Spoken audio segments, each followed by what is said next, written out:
limited motivation for our players. Recently, the She Cranes, when they were going for that competition, they spent a month in the camp and 2 weeks for the competition. But each player received only 500 shillings, 500 shillings. 500,000 shillings, yes, 500,000 shillings. Only 500,000 shillings, Honorable Speaker. Right, Honorable Speaker, the Federation cannot be competitive since they are limited to international build-up friendly matches, where also players cannot be exposed so that they are marketable in other countries. They are friendly matches, but they cannot compete, so our players are not really exposed. Honorable Speaker, our performance grants the country an opportunity to host the next international netball event. However, due to financial constraints of the Federation, this cannot happen because we don't have the facilities. Honorable Speaker, in the just concluded African Pet Series and the African Championship, few players were taken for the competition. By the time they reached the final competition, they were already drained. And this, I'm sure this affected their performance. Maybe would have been number 1, but we ended up being number 2. And the second, Honorable Speaker, we could not get our own players who are in international clubs. We have 2 players, one is in the UK. The second one has been in Australia, but now there is a club in the UK that has taken her. We could not get them back because of little funding. Right, Honorable Speaker, and honorable members, my prayer is that the Netball Federation should have an independent budget where money is deposited to their account the way it is done with the Football Federation. Right, Honorable Speaker, in 2017, the She Cranes won the African Championship. And the president promised each player 10 million. Up to now, the money has never been received. I request the minister in charge, Sports, Honorable Obua, I think he's around, to take note of that and to make a follow-up. I don't know why it is handled like this. Is it because it's for it is a netball game? It is a women thing? Because I see planes taking the football players. They're always given a bombardier to take them for games. But when it comes to the She Cranes, in Uganda we have attendance. We leave people to struggle on, then we jump over after their success. That should stop. Thank you very much, Honorable Speaker. I beg to second the motion. Thank you very much, honorable members. The motion that I propose for your debate is that this Parliament by resolution pay tribute to the Uganda netball team, the She Cranes, for their outstanding performance at the Penta Africa Games 2021. That's the motion for your debate, and debate starts now. Since we all would like to make a contribution, I'll have to impose some time frames. I will give 2 minutes. Is that fair? 2 minutes. Each member who will rise to speak will speak for 2 minutes. Is that West Budama? West Budama North. West Budama North.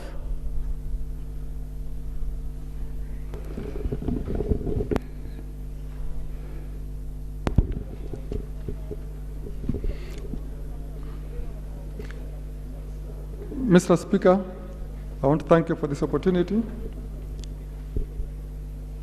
Mr. Speaker, I listened attentively to the motion and then the secondment, and I want to fully agree with the contents and the recommendation, the prayers therein, on 2 grounds.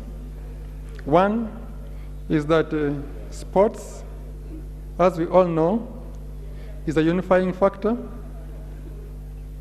And 2, that sports can help promote development because unity is a precursor for socioeconomic transformation. Mr. Speaker, sir,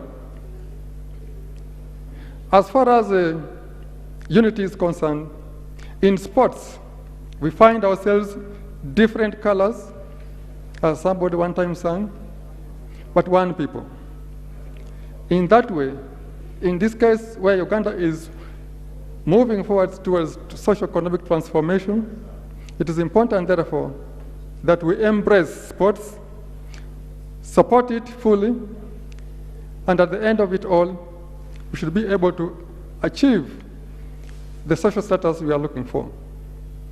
Mr. Speaker, sir, in West Budama North constituency, recognizing the importance of sports, recently we launched the Leopards. This is a football team that embraces literally every youth across the constitution.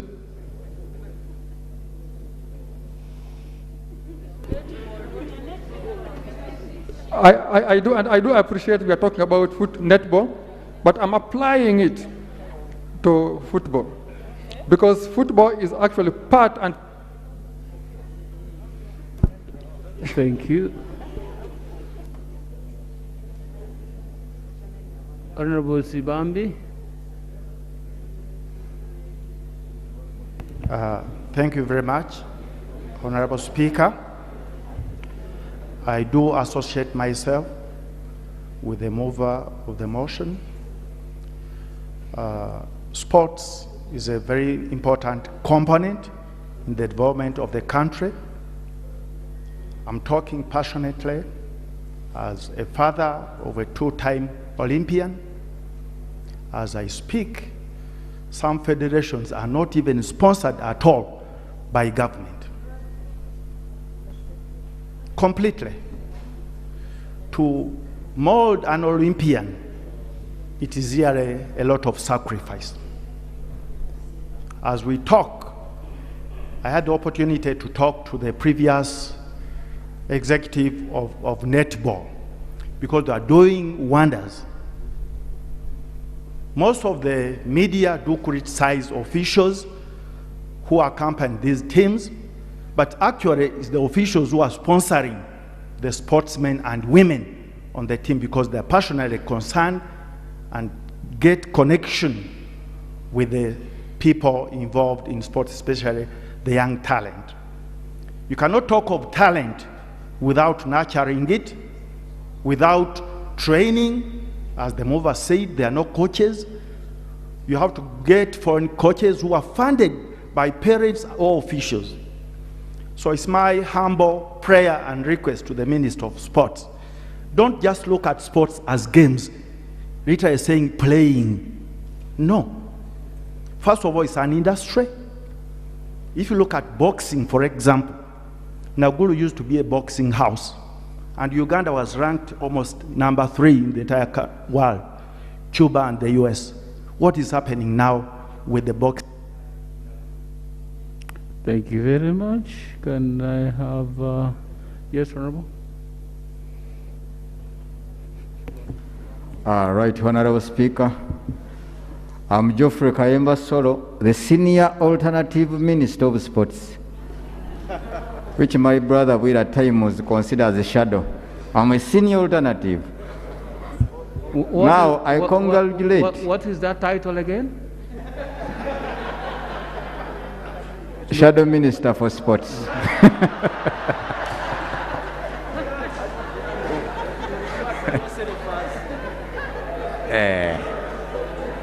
Now, I stand to support the motion and to congratulate our Sheikh Rains of what they did in Namibia, because being the 6th in the world is a big thing. In big countries like Japan, like Jamaica, which are big countries in sport, our country is above all those countries. So with that, we have to congratulate them. But the challenges we find, first is the budget of the sports industry. Imagine it gets 17 billions. We have 51 federations. FIFA alone gets 10 billions. 3.6 billions is used for administrative costs, and will remain with 3.4 billions, which is shared by 50 federations. That's not fair at all.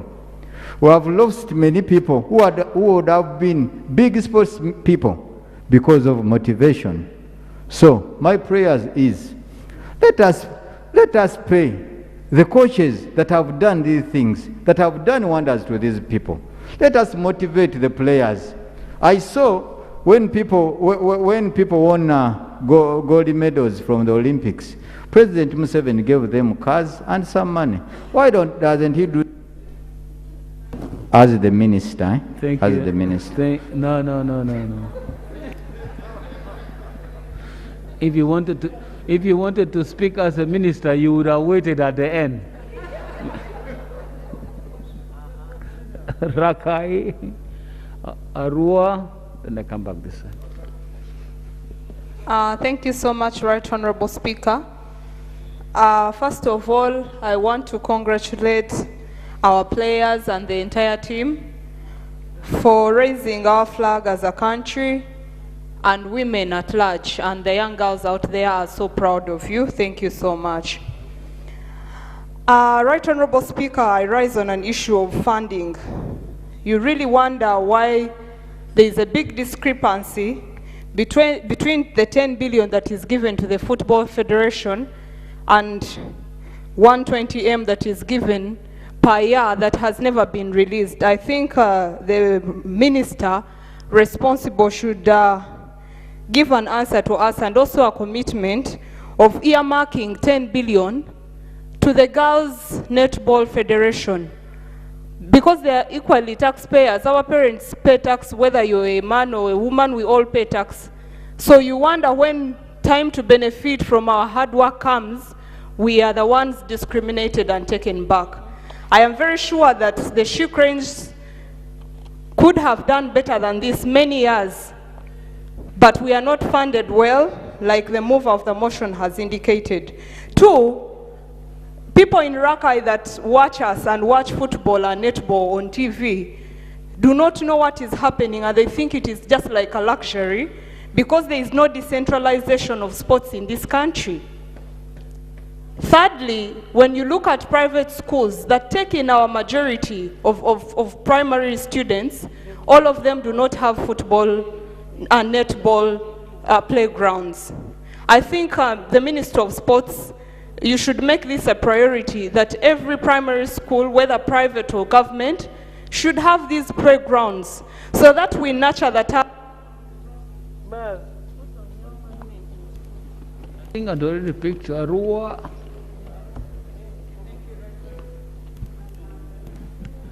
Thank you, Right Honorable Speaker.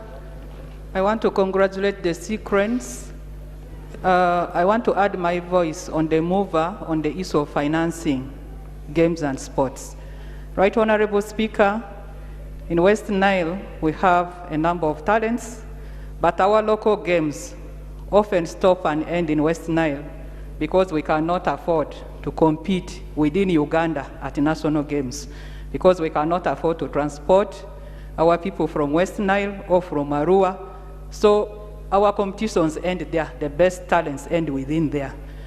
We have people like Njikuru Dokas who became world champions, but those were picked in the competitions within the primary and secondary competitions. Along that side, to the Honorable Minister, when Njikuru Dokas won the Olympics gold medal, there was a stadium named after her, Njikuru Dokas Stadium. Honorable Minister, if you would interest yourself to go and see that stadium, now called Njikuru Dokas, you would be amazed. When we have games there, we use ordinary taplings to surround what is called Njikuru Dokas Stadium in Arua, in the center of Arua city. So kindly interest yourself. That name was given and nothing is being done after 10 years about it. So, Right Honorable Speaker, I would request the Minister to also allocate budgets that can be operationalized at local government levels, because that is where we can best pick the local talents. If the small monies remain at the central, then we want to know at every corner of this country where we can get the best talent. Thank you very much. Had I already picked somebody? I think I'd pick Clark.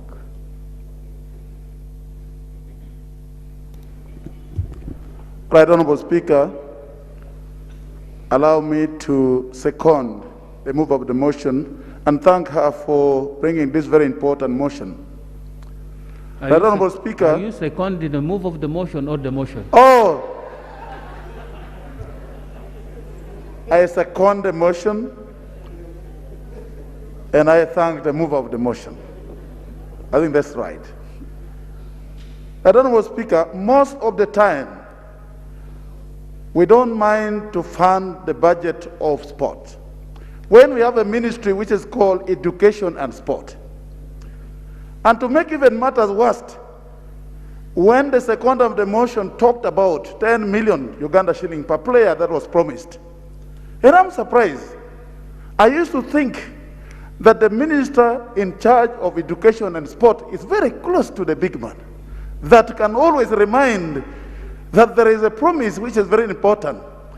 Sport actually brings a lot of, pride to our country. And most of the time, when they lose, we don't mind about them. We will always say they have lost. But when they succeed, we join them to celebrate. But I think it is important that at this point, we should think about creating a separate ministry for sport. Otherwise, mixing education and sport has brought problems in the country. Maybe Minister Obua would have done better. If you remember recently, he gave football and netballs. That means he has been thinking about these boys and girls, these ladies and women can play. And this is segregation. If there is budget given for football, why do you forget about netball? I think it is key that we come out clearly to now think about creating a separate ministry for sport so that we strike as a... Please, Honourable. Thank you, Right Honourable Speaker. I stand to support the motion, the mover, and the second of the motion. Right Honourable Speaker, we've been talking about the girl child in our country. And empowering the girl child is very critical in sports. We are much aware that sports requires nurturing. And nurturing requires investment, financial investment. And that can only happen through proper budgeting and appropriation. We have to walk the talk and invest substantively in our sports. We are aware that we celebrate these people every time and again they achieve something, locally and internationally. We throw parties for them, and that means we appreciate their work.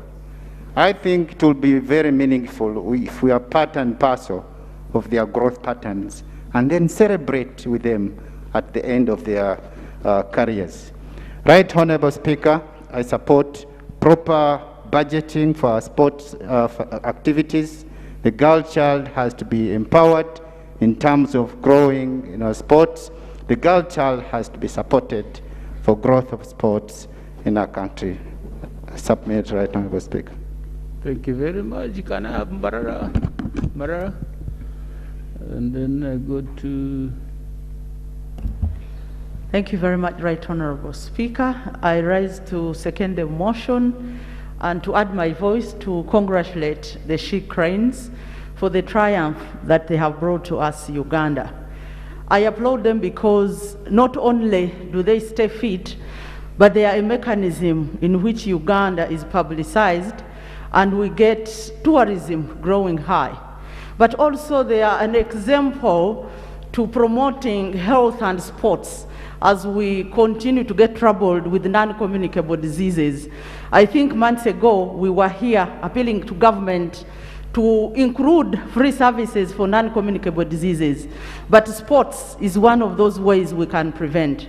But most important, Right Honorable Speaker, the Gender and Equity Budget Certificate provides that in the budget process, it should be used as a mechanism to ensure that resources are equally distributed. So, honorable colleagues and Right Honorable Speaker, the issue of the budget, I think that gives us a good window that as we approach the budgeting cycle, the sports sector should be subjected to that, so that at least we can allow minimal discrepancies. But such a huge amount of discrepancies in budget allocation speaks volumes for gender inequality. So, Right Honorable Speaker, I implore everybody that wherever you be seated in the budget process, let's tackle it at that level, and by the time the minister comes, it will be done.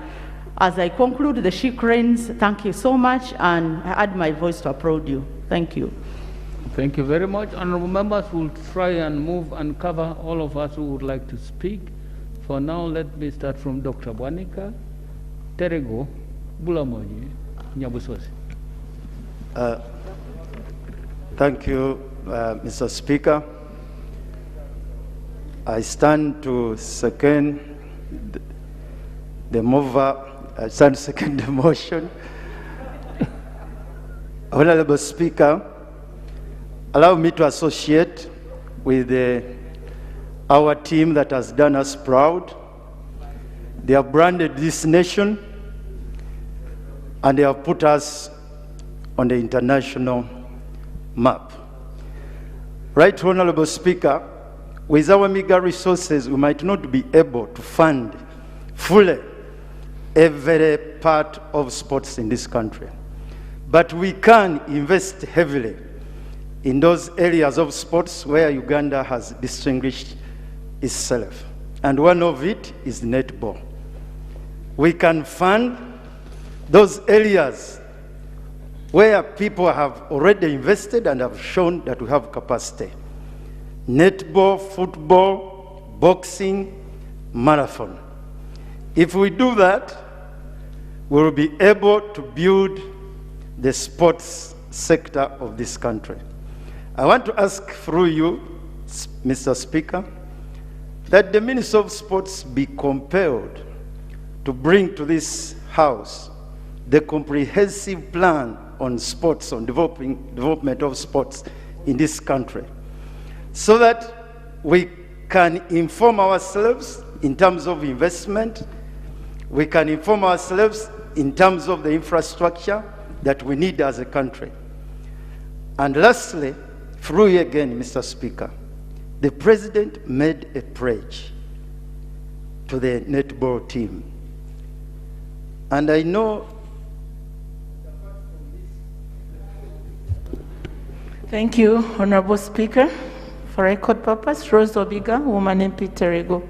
Honorable Speaker, I want to join the rest in honoring and appreciating the She Cranes. It's indeed a big honor to this country that they have done us proud. Honorable Speaker, in the same vein, I want to thank you.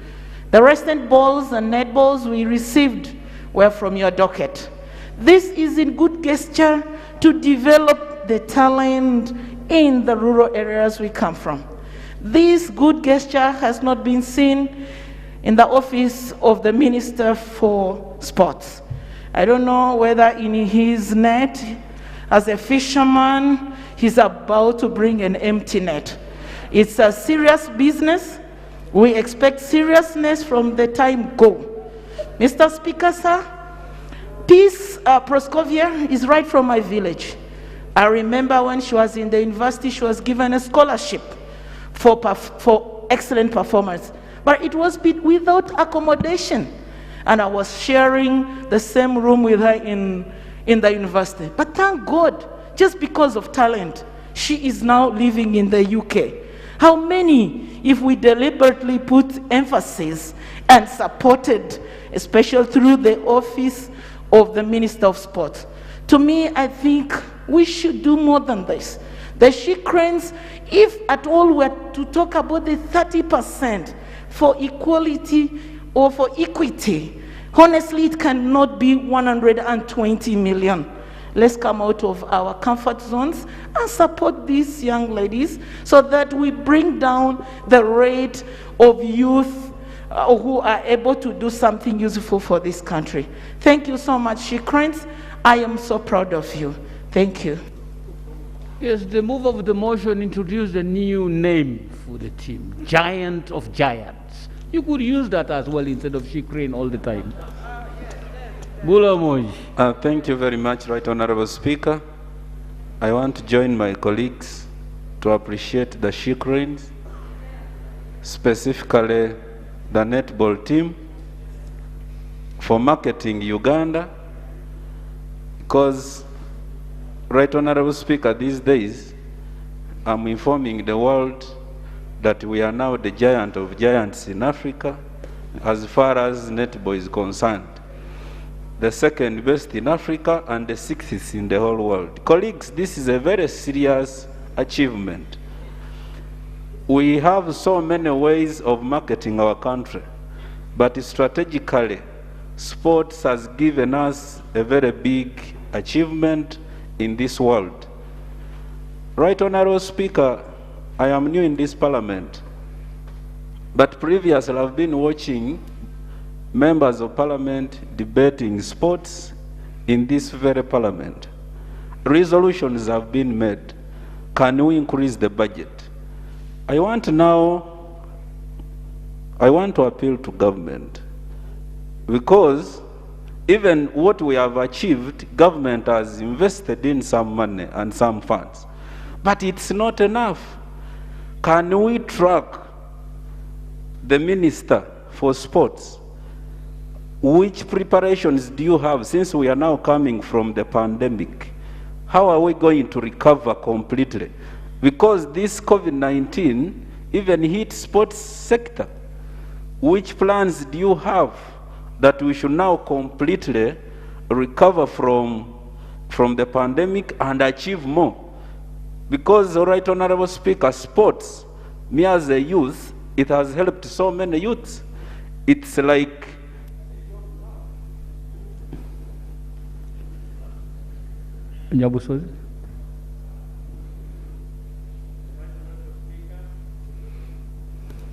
Right Honorable Speaker, I join my colleagues to congratulate the Shikrens for their outstanding performance, the giant of the giants of netball, not only on the African continent, but in the world. It is not usual, Mr. Speaker, that in one session of Parliament, two motions are moved, similar, to congratulate and pay tribute to the gallant sportsmen and sports ladies of the Republic of Uganda. It has happened in this session of the 11th Parliament. It is therefore in order that whatever they deserve, it is duly given to them. They have done us proud. They have been the best and outstanding ambassadors of the Pearl of Africa. I would wish to see that the bombardier and other our birds in the sky are actually not flying the crane, but the she cranes and the cranes in the world. I would want to see that the next Parliament and following functions, some things to do with budgeting is completely done with, that we are not anymore talking about budgeting. We only stand here to pay tribute, and it is done. If they have done this amidst the challenges, if we give them what is due to them, I think Uganda can be #1 in the whole world. I have always had faith in the power of Africa, and Mr. Speaker, let us give the sportsmen and ladies what is due to them. Let us have facilities throughout the Republic of Uganda, so that from Nyabushozi, up to Napa, you can have gallant sportsmen and ladies representing Honorable, the power. your time was up. You just amended the you amended the time. I'd already picked the honorable member. Let me have the honorable member there. Yes. Thank you, Right Honorable Speaker. Right Honorable Speaker, my name is Mpindi Bumari, Member of Parliament representing persons with disability. I want to thank the move of the motion and also to congratulate the She Cranes for the victory. Right Honorable Speaker, I have been observing here, and even before I joined this Parliament, when the matter come on the floor of Parliament, welcoming back people who have come back home with medals and what, almost every member of Parliament is excited, is supportive, but when it comes to budgeting, we don't see that coming out. And this has happened for so long. Right Honorable Speaker, I happen to be the president of Paralympic, but I remember in 2014 we even presented a petition here in Parliament, and a lot of beautiful resolutions were made here, but none of them was implemented. I think this habit of bringing different federations here to plead for funding individually is not helping this country, Right Honorable Speaker. I want to request the Committee of Sport and the Committee of Budget to think about budgeting for the sports sector of this country. You can imagine the sector receiving 17 billion, and then it is cut to 10, sometimes to 8. And like the Honorable Member said here, Right Honorable Speaker, sport is one thing that is selling this country world over. But we are not helping sportsmen and sportswomen to be proud of this country. Our athletes train, Mr. Right Honorable Speaker, in the camp for a month. They go for the trip without any allowance. Someone is there training for a month and then goes back home without even transport. That is what is happening in the Sports Federation. Today we are receiving the She Crane. Right Honorable Speaker, I heard that even the basketballers want to have an opportunity here in Parliament, but there are 51 federations. If each federation comes here, where will we get that time? So I think, Right Honorable Speaker, you should direct the Committee of Sports, Education and Sports, and the Committee of Budget, at least to begin with 55 billion for the sports sector in the financial year 2020-2023. And that will help us and stop even members coming here on the floor of Parliament time and again to request for funding. Right Honorable Speaker, I submit. Thank you. Honorable members, there's a point that is being lost, and which I thought was important, because this Parliament usually acts on the basis of votes that are visible, that you can trace and say this is it. And then when that happens, it is easy to monitor and see what is happening there. The point being made here is that for the Netball Federation, the money is not traceable because it goes to the Council of Sports. And then it is up to the Council of Sports to do it. Would it be possible, and without really saying they are favoring so and so, would it not be something to consider to take the example of FUFA and transfer that same arrangement to Uganda Netball Federation, so that we stop saying they are doing this to this, but they are not doing this to this. We just want to use the examples already set to keep on adding until everybody is taken care of. I don't see that point being developed strongly. Would you like to develop that point? And I want the Honorable Magogo to speak on this matter.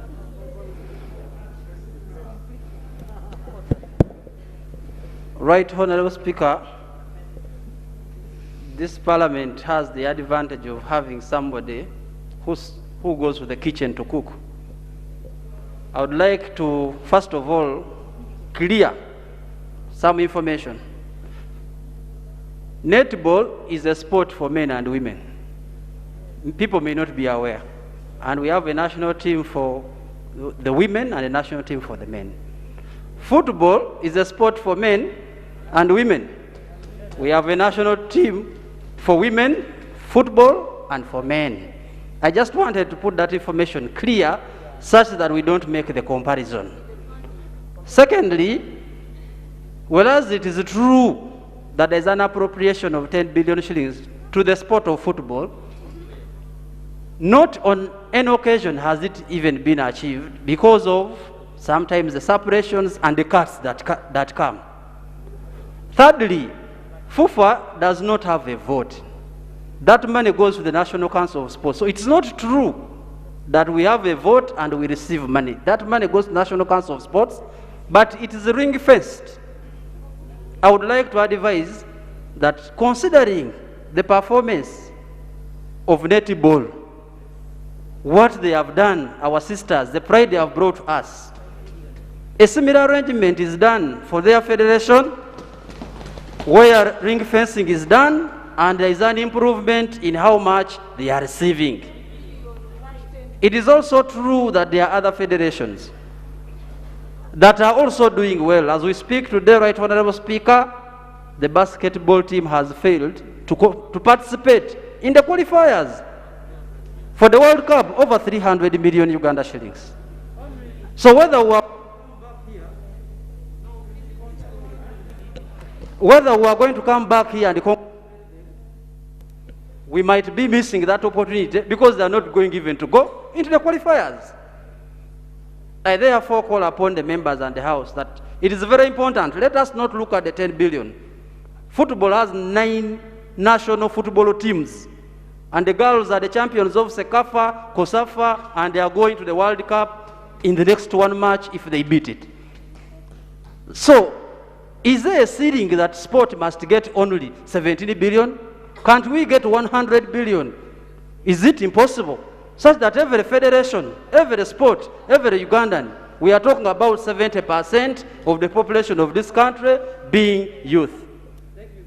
Honorable Minister, why are you always asking for 17 billion? Can't you ask for more and this House takes a decision on this matter? Honorable Minister, I need you on this particular issue. I continue with debate, then I come back to you. On this matter, please speak. On this matter, Honorable Minister, is the 17 billion cast in stone?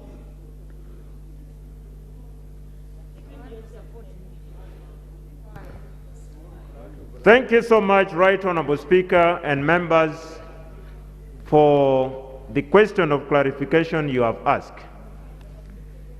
Right Honorable Speaker, I vividly recall that when this Parliament paid tribute for the best performance ever in the Olympics of 2020, one of the resolutions was to the effect that the Ministry of Education and Sports, and specifically the sports subsector, submit its ideal budget for consideration by the 11th Parliament of the Republic of Uganda. Right Honorable Speaker and members, we complied in the affirmative, submitted our ideal budget to this Parliament. How much was it? How much was it? I can consult and come back, but this particular budget is before the Committee on Education and Sports, if my memory serves me right, and it was the Right Honorable Deputy Speaker on the chair. When it was laid on table, it was referred for consideration. Our budget we are requesting for is definitely even more than 25 billion, which has been the highest budget for sports. We operated 2 years ago at 25 billion. Because of COVID, the first wave, we came down to 17 billion. Now, with further budget cuts of 40%, we are operating at 10 billion. But not even the exact 10 billion is released. So, Mr. Speaker, our plea, our ideal budget is already before Parliament. We pray that it is considered. Let me just give the Republic of Kenya spends an equivalent of 450 billion Uganda shillings on sports. That is the investment of the Republic of Kenya. The Republic of South Africa spends an equivalent of 277 billion shillings on sports. The highest the Republic of Uganda has spent is 25 billion Uganda shillings on sports. We humbly pray, Right Honorable Speaker, that the budget we submitted, I can consult and get the figures, then come back and state in the affirmative, be considered. Thank you. Thank you very much, honorable members. Now you know where the matters are and where our actions are required to be directed. I'll have Luwero, I'll have the honorable member, then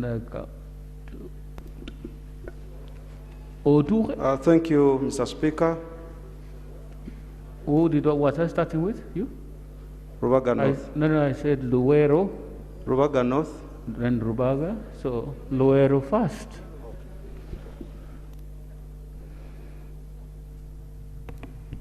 Thank you, Right Honorable Speaker.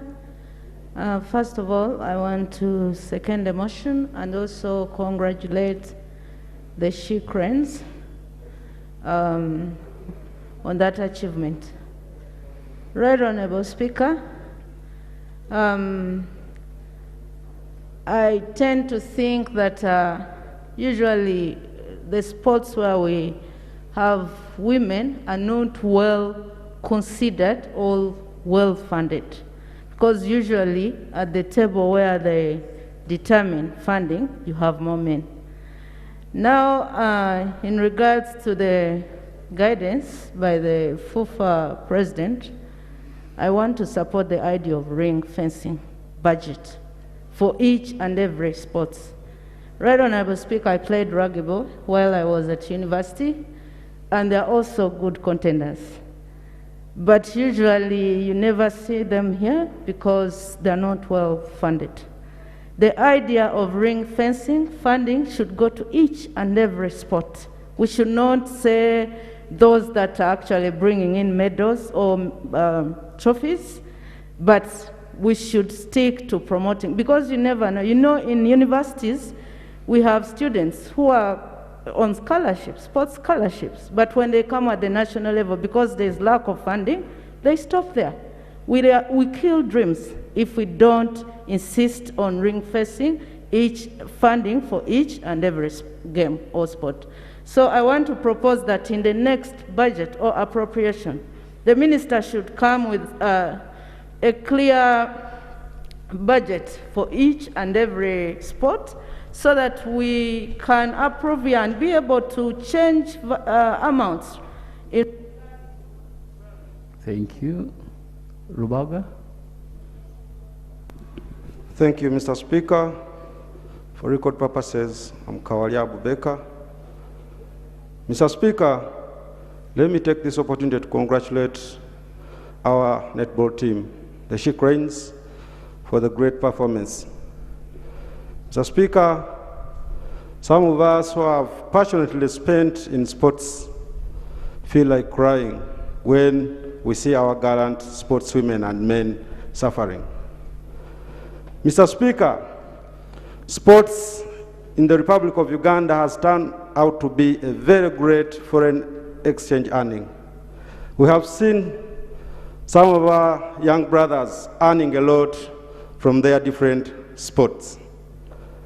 But when we hear that the government of Uganda has failed to perform its duties, like allocating big sums of money into the sports in this country, and we all know that it's only in sports where a number of Ugandans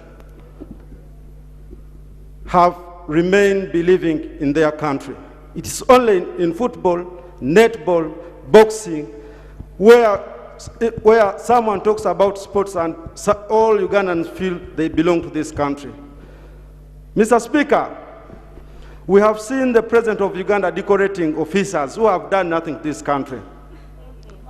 We are waiting We are waiting to see the same happening to us sportsmen and women in this country. Mr. Speaker, the government has failed to nurture talent that we all believe that it starts down from our primary schools, secondary schools, and other tertiary institutions of learning. Mr. Order. Speaker. Point of order. Thank you very much, Right Honorable Speaker. Is the Honorable Member in order to say that His Excellency the President has been decorating officers who have done nothing, as if they are him?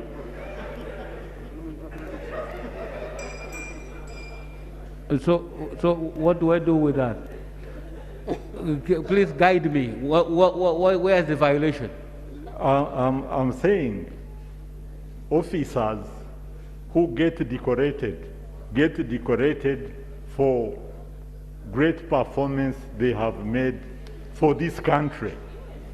And they are decorated by the President of this Republic. Therefore, is he in order to say that they are decorated for doing nothing? No, you are not in order, Honorable. Nobody decorates anybody for doing nothing. Mr. Speaker, I'll say that because I mean it. No, when you are ruled out of order, you don't mean what has been ruled out of order. Mr. Speaker, okay, I beg to see the President also decorating our netball team for their great performance. I beg to submit. Thank you. Busia. Then the Honorable Member there. Busia District. Thank you so much, Honorable Speaker. Auma Helen Wandera, my names. I raise also to support the motion. Honorable Speaker, this is the time to light up Uganda. But how are we going to light up Uganda? And this is through sports.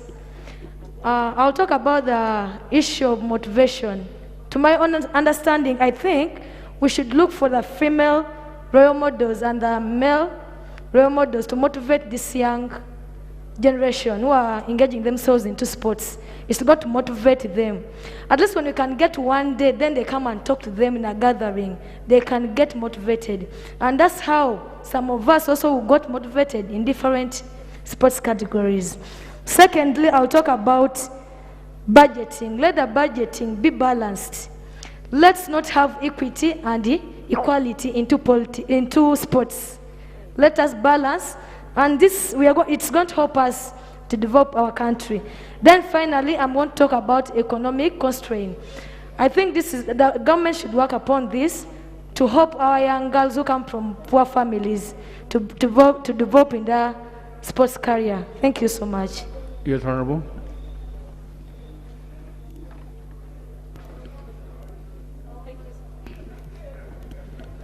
Thank you so much, Right Honorable Speaker. I also rise to support the motion and thank the mover and the seconder of the motion. Right Honorable Speaker and honorable colleagues, I want us to believe that Netball Federation or the She Cranes is a world-class team, and we deserve to have world-class umpires, coaches, and officials. It is so absurd that when our team went for the tournament, these coaches who were handling the tournament were not on our side. As the mover elaborated it so well that it was South Africa that won the first tournament, and we won the Africa Punt Series because South Africa did not participate in the Punt Series. So I also requested my voice to the other members who have requested the ministry and all the stakeholders who are responsible to avail enough funds to the She Cranes or to the Netball Federation so that we can accommodate, we can build capacity, and we can train our own coaches, I mean world-class coaches, officials, and umpires who can still also be employed at the international level. Another point, Right Honorable Speaker, I want to comment about is the decentralization of the netball game in our country. We've talked about schools, universities having playgrounds in schools, but there are these girls we know who've been in lockdowns, and many young girls have been affected. Thank you very much. So we'll have Bulisa. Where is Bulisa? Oh, Bulisa has gone. Okay. Okay, if Bulisa is not here, then we'll take Masindi or Tuhe, the honorable member there. Let's, yes, and then I come again. We'll try and accommodate. Thank you very much, honorable speakers. I've got no much to say, but I just want to thank Shikrane. Honorable member for Rushenyi, you don't want to speak anymore?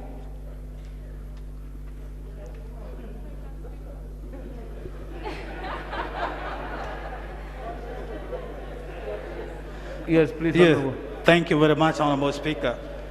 I would like also to congratulate Shikrane and also to congratulate the president of Netball, who was a former member of parliament, on the 10th parliament, Sarah Babiri, for the wonderful job she did with the team. Honorable colleagues, this is one of the three key things that I would like us to support. I'm on the Education and Sports Committee, and I'm trying to be very close to the Minister of Sports and Finance to make sure what I went through should not happen in this current generation. What we need to do to balance the budget, as we just stated. If we talk about the 10 billion is like a peanuts in terms of dollars. That's $3 million. But we should look for something better than that. On Monday, we heard one of the greatest Ugandan athletes who was number 3 in Olympics. He ran a world record in 15.5 marathon, that's 21 kilometers. In 57 seconds, he was given $150,000. So sports is one of the richest things that we should stand in. Please, second. What I would encourage... He is our marathon person. That's the exception I'm giving to him. This is a marathon conception calculation. Doesn't mean that we should not support. We come from a deplorable background as sportsmen and women. We are talking about the Shikrane. If you ask each of them, you may find some of them got no food. But they're trying for our country. Being second in the continent is something which is incredible. So, Honorable Speaker, and our country, let us push harder to make sure budget being increased for our sportsmen and women, and they support them. And then I would encourage the Ministry of Education to look for schools to put for these athletes. Because once your leg or the hands is not functioning, let the brain be functioning to do a better saving for your life. Honorable Speaker, I would also ask that let the government do something for the top federation who are doing great for this nation.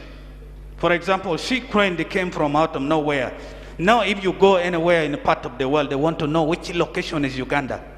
You find people are drawing a map of the world looking for the direction of Uganda because of sports. It's not because of politics. Sports has lifted this country from a robot to something.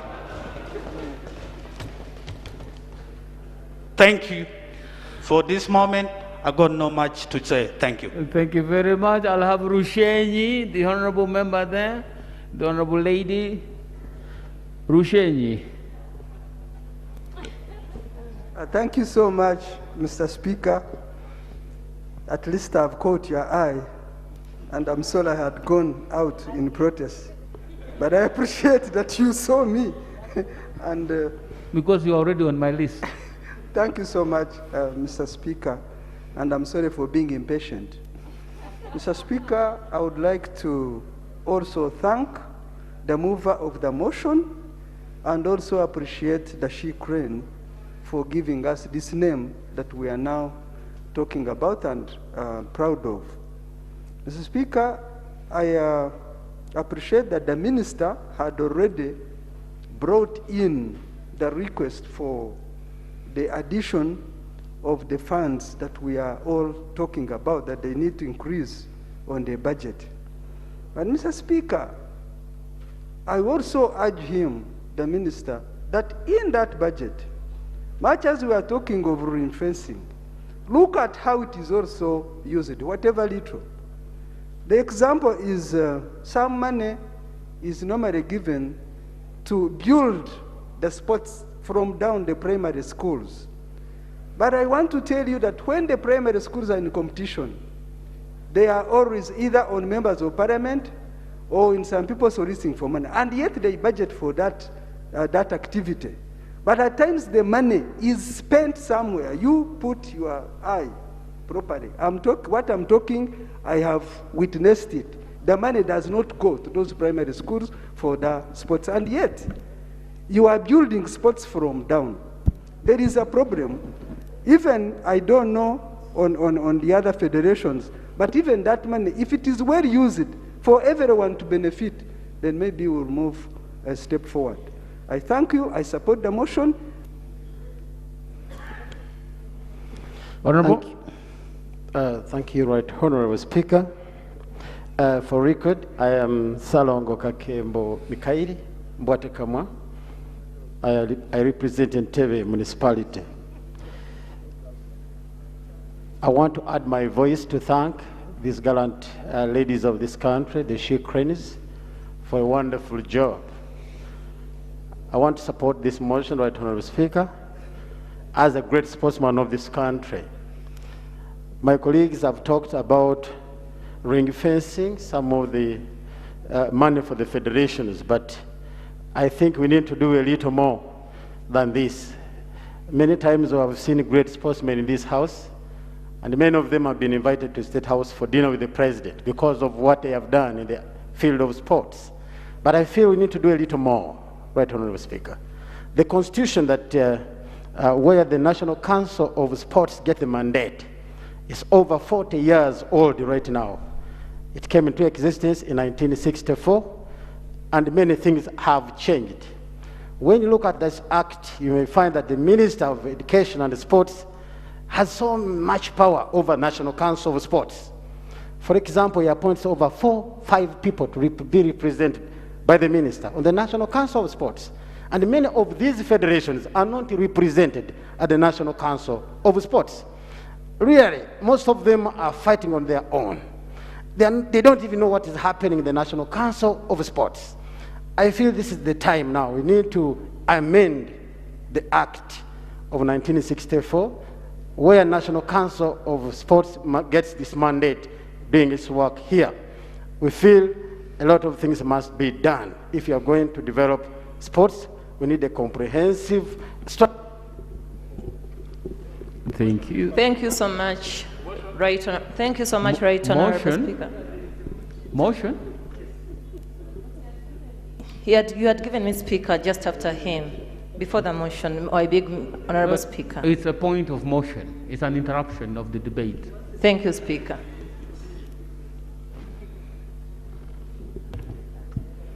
Thank you, Mr. Speaker. One, I associate myself with the motion before Parliament. Two, I raise under Rule 59 of our Rules of Procedure to move a motion that this matter goes to the Committee of Sports. For example, I've just learned that we have No. We have already debated it for very long. You should have raised that at the beginning. Let's conclude this matter. Right Honorable Speaker, I'm humbled. Thank you very much for the record. I'm Servola Stefan, Member of Parliament, Lokazi Municipality. I also associate my appreciation to the team for the work well done. Right Honorable Speaker, I come from Lugazi Municipality, where there is a lady called Nakai Halima. Nakai Halima won us a gold medal in 2019. She comes from a village called Sese, where there is no even electricity, not even anything, through Mabira. The parents dedicated their time to educate their girl how to run and become a champion. Right Honorable Speaker, in 2019, Nakai Halima won a gold medal. And when she was asked what she wanted most, she told the president, I only want to build for my parents a very good, decent house. Right Honorable Speaker. Nakai's parents are aging. Thank you. Yes, Honorable. Thank you so much, Right Honorable Speaker. I'm Bet Ethonalima from Wakiso District. I also add my voice to congratulate the Ukrainians upon the great achievement for this nation. Right Honorable Speaker, being that I'm part of the Parliamentary Netball Club, I really appreciate what they go through. And it's at this time, I call upon us, the parliamentarians, but particularly the executive, to prioritize further what they bring on table. Because when you consider the matter of facilities, if we've gone through these moments when we are training and we don't have facilities as parliamentarians, what about other Ugandans elsewhere in far deeper villages? Consider the previous budget, which was presented as a supplementary. How comes the sports budget was not so much part of what we just passed?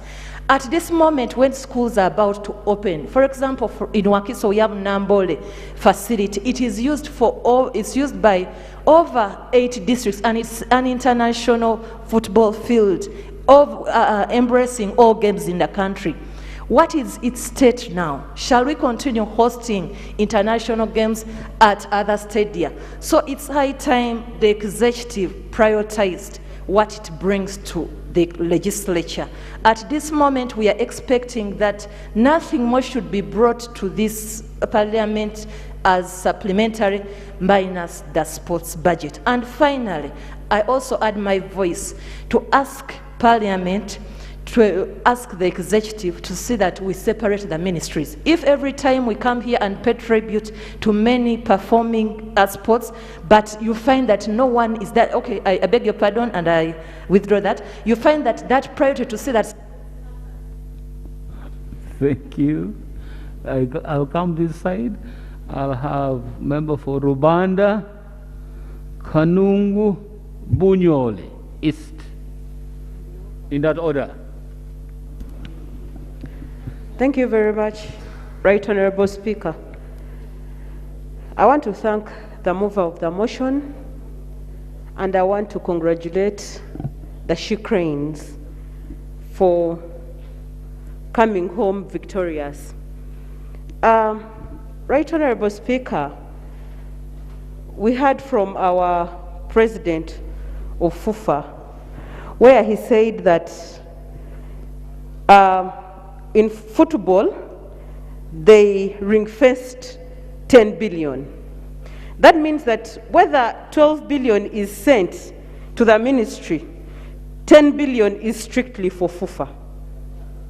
Right Honorable Speaker, is it fair? We left that line. I kindly request. We left that line. We said, let's just get more.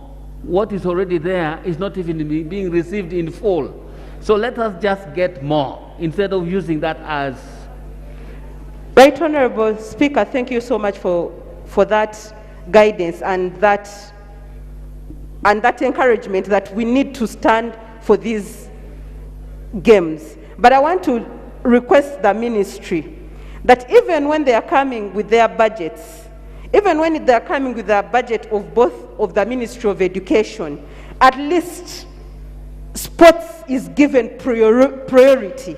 This morning, as I was coming, going for the training at Lugogo, something that hurt me very much is when I heard that the basketball team will not go because they are lacking 300 million. These young boys and men, these young boys and women, wake up.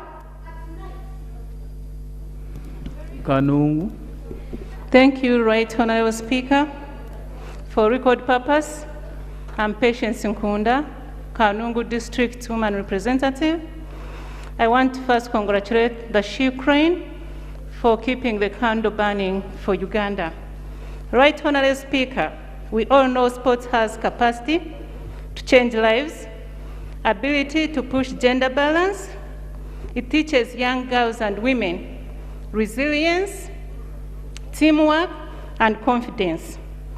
Right Honorable Speaker, young girls and women who are in sports tend to defy bias, stereotype, and these women tend to inspire other young girls who are coming up in sports. Right Honorable Speaker, these women in sports tend to promote equal opportunities and gender equality. Therefore, it's my humble request as parliamentarian and government, let's support all kinds of sports in this country so that everyone who participates can excel in their field or in their talents. I beg to submit. Bunyoli. Thank you very much, Right Honorable Speaker. First of all, I want to congratulate myself for catching your eye for the first time, Right Honorable Speaker. And thereafter, I will thank and congratulate the netball team. Would that mean that is your maiden speech? Yes. That's why I'm congratulating myself, Right Honorable Speaker, for the times I've stood in this house for catching your eye, Right Honorable Speaker. Right Honorable Speaker,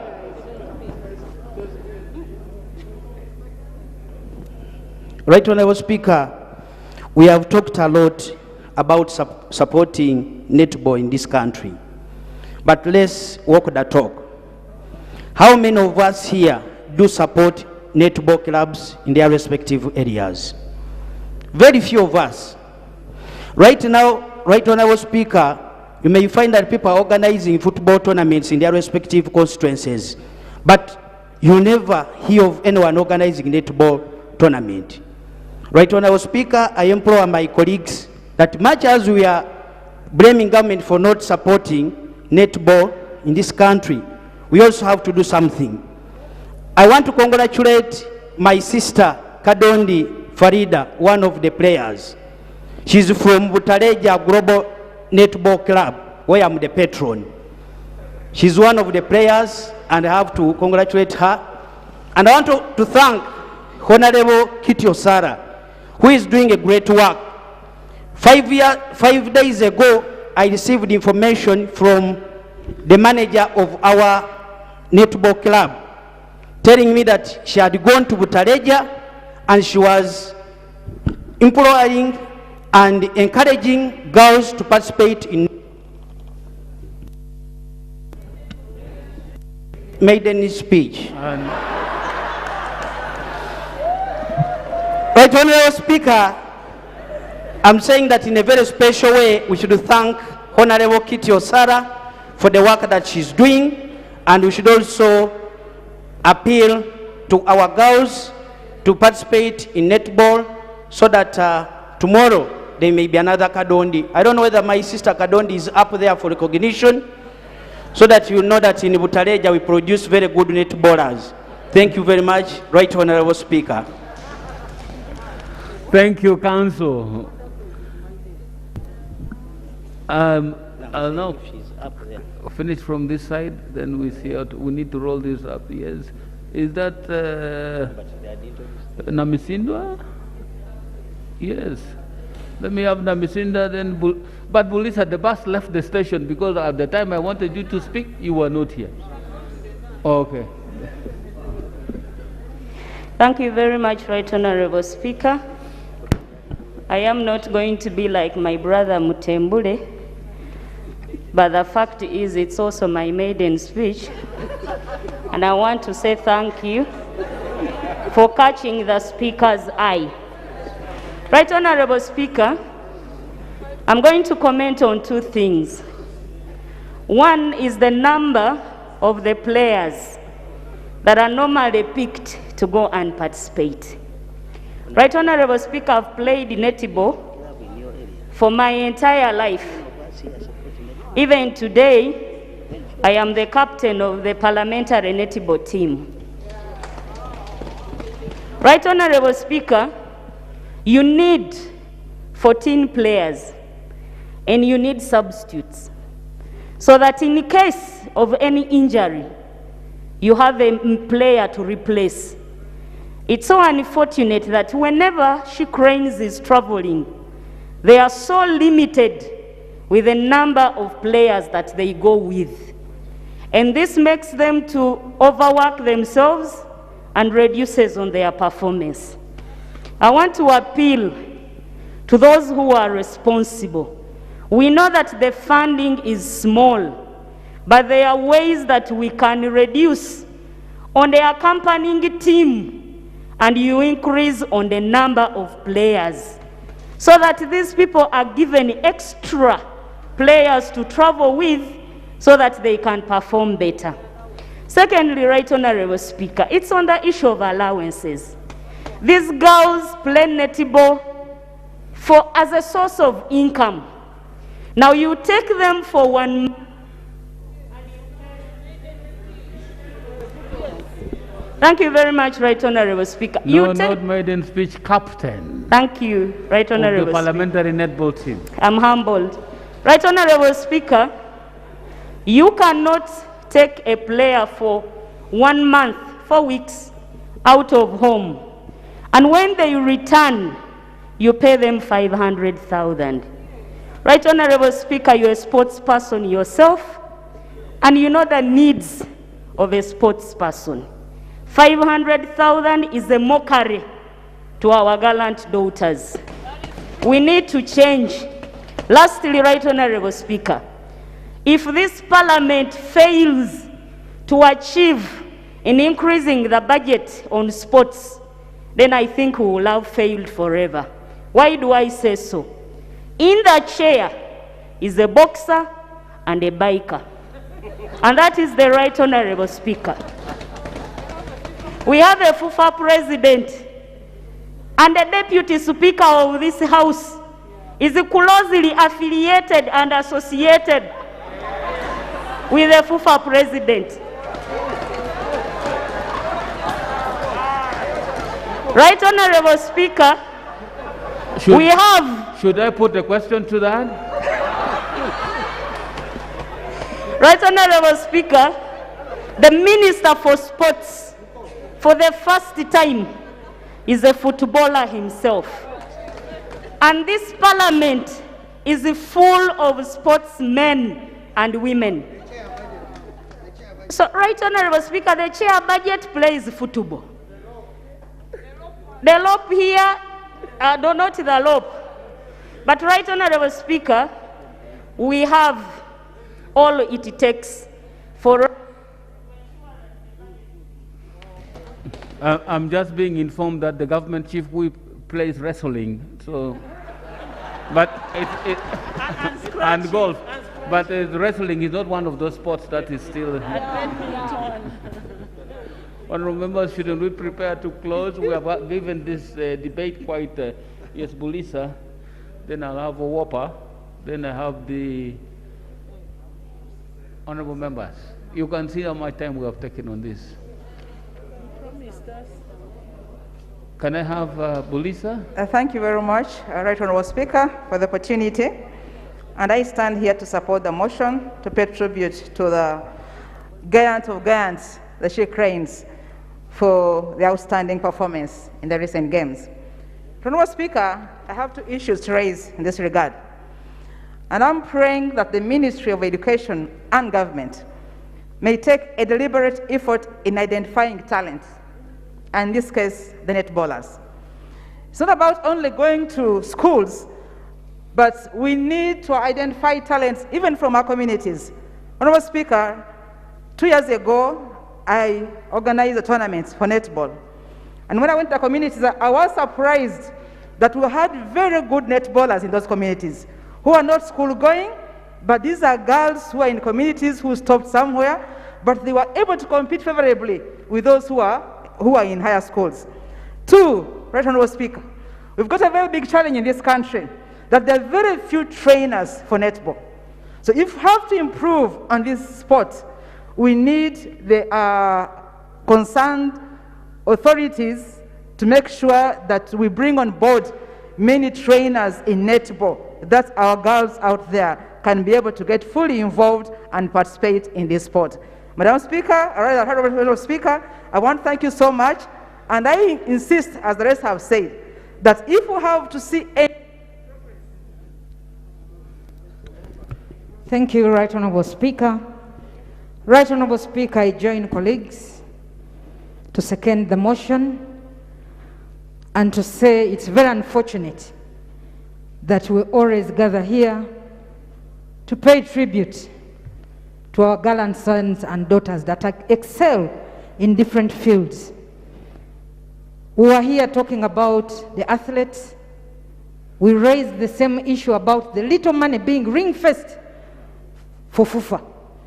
And yet, Right Honorable Speaker, FUFA has so many, the football in this country receive other donations from other organizations. And when it comes to the She Cranes, there is minimal support. Right Honorable Speaker, I want to beg. Time and again, money for members of parliament has been cut to support the She Cranes. Why? No, members of parliament have donated. I think that's the better way to put the... Okay. Saying it in a polite way, but we'll leave it at that, Right Honorable Speaker. The point I'm trying to make, Right Honorable Speaker, the little funding that goes, if 10 billion is ring-fenced for FUFA, that should not be the case moving forward. I want to request the Committee on Education, please bring that report here so that we can conclude this matter. We've just passed a supplementary. We've passed a supplementary for other sectors. We need to pass a supplementary, even if it is 20 billion, let us pass it. Even if it is 5 billion, let us pass it. But we need to support the different disciplines. Right Honorable Speaker, the basketball has been said. This is Whopper Chair. Can I request for 1 minute to conclude? Honorable members, stop negotiating for time. We have agreed on the time. Can I conclude? Please conclude. Thank you very much, Right Honorable Chair. Right Honorable Chair, the basketballers. I play basketball myself. And Right Honorable Chair, this team excelled in Rwanda. And they were going to hopefully excel in Angola and move to the international scene for just 300 million. What resolution are we making as members of parliament? They needed the money to move next week. What resolution are we making? We have been told the She Cranes will need money. I have already been told about a sheet of paper that is supposed to be moving around for members to contribute some money to this group. Can we also agree on that, Right Honorable Speaker? If it means even 200,000 or 100,000 from each member of parliament, that will be some money to help them move. But let's have the report from the Committee Committee of Education so that we can pass money and the She Cranes moves to the next. We were told in a month's time they will be moving out to participate in a different competition. They will need funds. So, Right Honorable Speaker, I know government systems are sometimes slow, but once a resolution of this House is made, government can put that into consideration. Can I suggest, Right Honorable Speaker, can I propose we participate in basketball as members of parliament? Can we support this team with at least each member of parliament? We are 500. If we deducted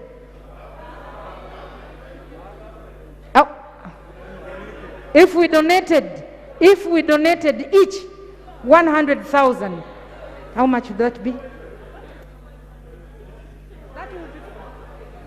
Right Honorable Speaker, can we raise this 300 million for the basketballers so that they are able to move and participate in this sport. Can I suggest that we move, that members of parliament contribute 100,000 from each, that we contribute 100,000 and support the basketball team so that they can be able to travel? Yes, Honorable. Thank you, Honorable Opendi, for the opportunity.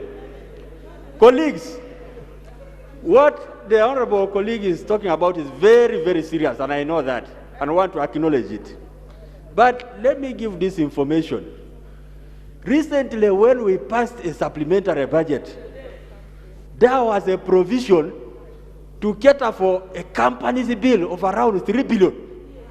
Why on earth would we go to this level of always contributing money? Yet government is the one which has money which is more than ours. It is our duty to appropriate.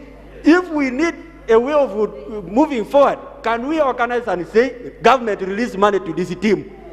The ministers are here. All of them are here. The government chief whip is around. Everybody is around. What is not there? We need the money. More information. Thank you. More information. Thank you, Right Honourable Speaker.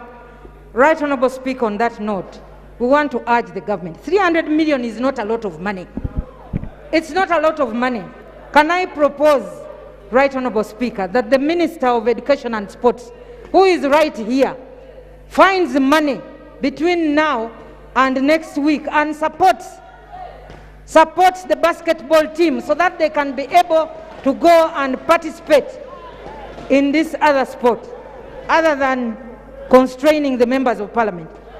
Football is well supported, and Right Honourable Speaker, the Honourable Magogo did mention that there is football for women, football team for men.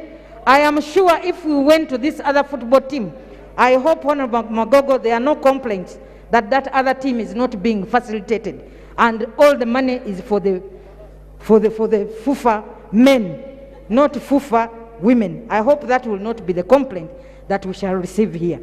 So, Right Honourable Speaker, I beg to submit.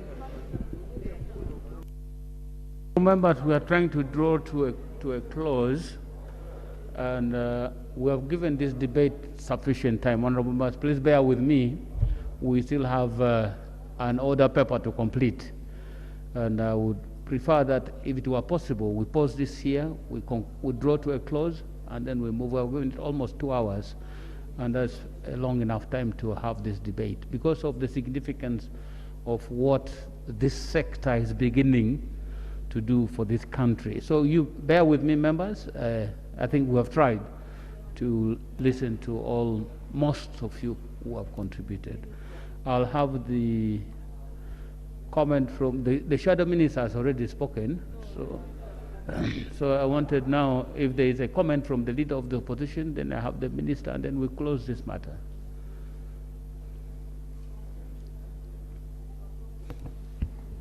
Much obliged, Right Honourable Speaker.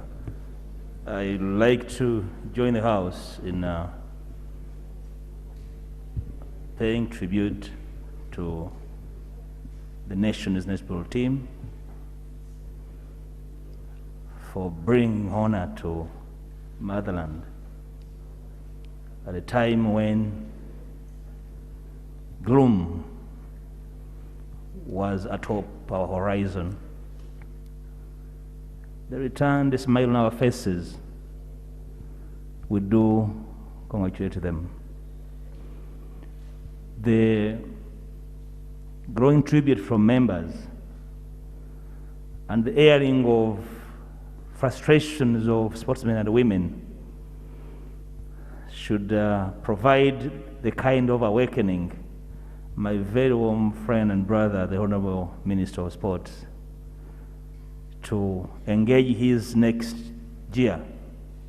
After all, the House of Parliament has expressed solidarity with your needs. Go back to your desk and put forward your best fit so that we can lift sports. We are Africa's #1 youngest population. What do you do with the younger population? Part of the investment you can do to harvest the energy of the young people is to invest in sports. Sports is no longer for mere fitness and happiness. It's an investment worth billions of dollars. I have visited a number of countries in West Africa that have invested in sports. A single sportsman or woman transforms a single sportsman transforms an entire community. I have been to Kapchora. I have seen what their grandsons in their humility have done to change the lives and fortunes of the wrecked of the world. We owe it to our younger people to do it for them, honorable colleagues, and we shall wait. We do not legislate through sloganeering. The minister owes us a duty to present the plan. And I will join him to support the plan to invest in our younger people. We need to invest in regional sporting arena. We need to invest in Stadia. The land grabbers have threatened some of them in the countryside. One way of preserving them is for government to invest in their preservation by upgrading them. In Masaka City, we have a plethora of them, still belonging to the city, but the threat lies in leaving them undeveloped. And I'd like to invite the minister going forward to make provision for a comprehensive plan to preserve regional stadia by upgrading them.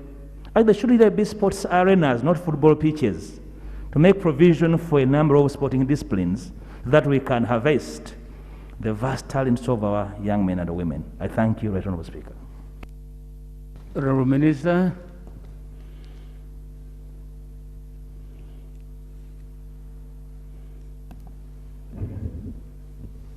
Right Honourable Speaker and honourable members,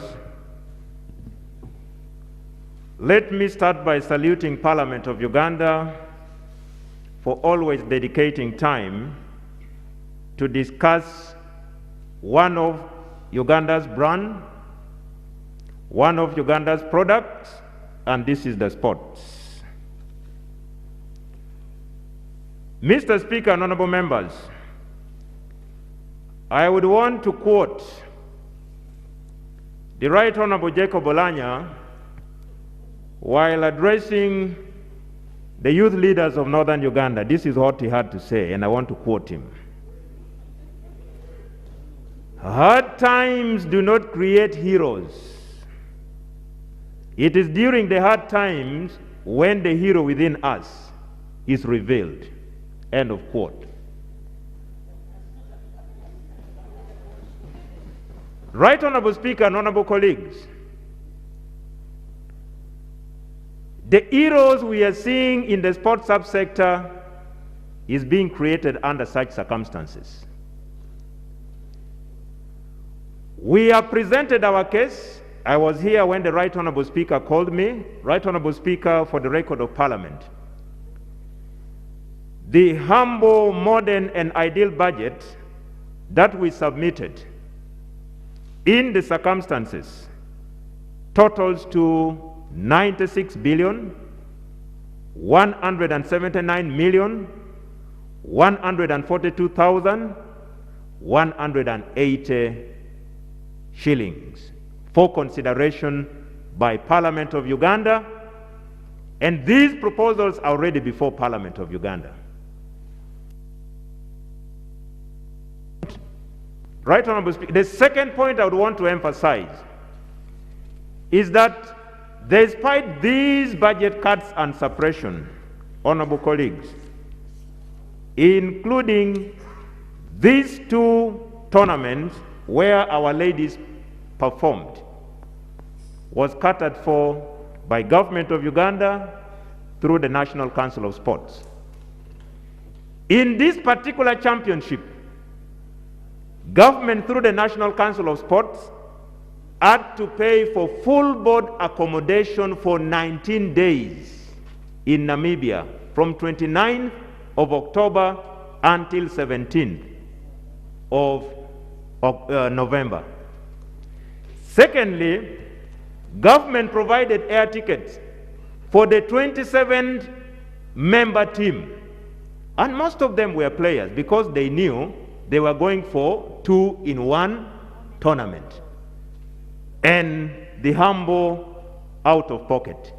In the circumstances of the budget we are receiving, let me even confirm that even with the budget suppression of 10 billion, at the end of the financial year, not all the 10 billion would have been released. You will find that less has been released to the National Council of Sports. So as a parliament, kindly understand the predicament we are operating in. And that is why we are humbly requesting that the budget proposal we have submitted for the next financial year be considered by the Parliament of Uganda. Mr. Speaker, there are some specific issues that I need to respond to. One was on the limited number. I have stated in this particular, we had 27-member team. An issue was raised, Mr. Speaker, on consideration of the budget for sports, especially facilities.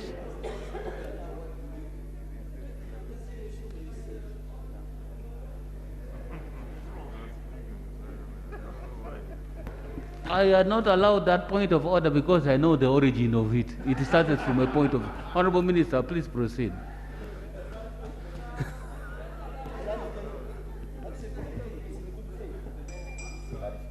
Stop negotiating, Honorable Member. Thank you, Honorable Speaker and the Minister. Honorable Speaker, at least I've been following whatever you say and I take it seriously.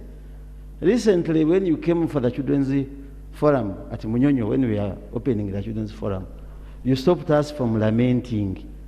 We must move forward.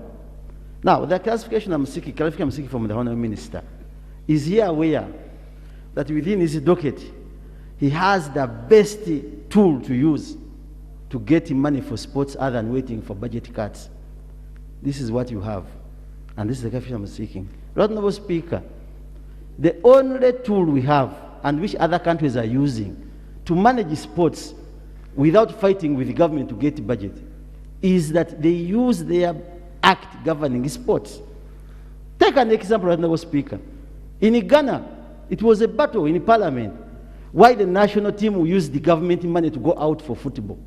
Because they were saying multinational companies were supposed, under their law, to provide them with the money. Now, if you have MTN, you have Airtel, you have Stadia, if you have a good law before they open up business here, they must take charge of some part of sports before and when they are running their business. So can you go back and look at the National Council of Sports? That's the question I'm seeking. That we get that law, which gives us that opportunity of getting resources from those big companies that can help sports run, other than every time lamenting that there's no money, yet they take all the dividends they make from this country back to their country. Thank you. Thank you, Honourable Speaker. So what happened to the point of order? Right now, it collapsed, they immediately refused it. So it will not arise anymore. And the clarification was precedental. Thank you so much. Right Honourable Speaker, if the Honourable colleague senior in Parliament had given me an opportunity, I would come to that. There was an issue raised by the District Woman Representative of Wakiso on consideration for facilities under the supplementary budget, and she mentioned Mandela National Stadium. Mandela National Stadium renovation and upgrade was part and parcel of the supplementary budget that this Parliament passed. And there was money to the tune of 67 billion arising from the Bill of Quantities that was conducted by the Ministry of Works and Transport. That was part and parcel of supplementary schedule number 1. Just yesterday, Right Honourable Speaker and Honourable colleagues, we appeared before the Education Committee jointly with the Ministry of Finance on the matter of 2 proposed stadia to be constructed with funding from the China grant. These two stadia had been dropped, but because of the protracted struggle that we have had, the two stadia have been reinstated, that is Akibwa and Buhinga, and it has been cost-listed to benefit from this grant for the period 2021-2023. We are not taking these challenges while lying down, and we are not lamenting. We are lamenting while also moving forward in terms of advocacy. Right Honorable Speaker and honorable members, let me now come to the issue of the law.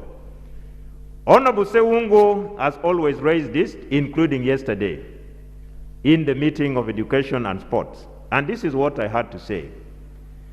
That one, we have a policy of 20,004. We realize that when you proceed to either amend or repeal the 1964 Act, without first starting with realigning through review of the policy, you may end up with a good law, but not standing on a good policy. What we started with is the review of the policy to inform the law of a modern time. And I remember committing on this floor, when we again paid tribute to the Olympic team, that by the end of this financial year, we should be done with the policy in order to give rise to the repeal. In my opinion, is even repeal, not amendment of that law. That law is old, it is obsolete, it must be repealed. But it can only be anchored on a modern policy.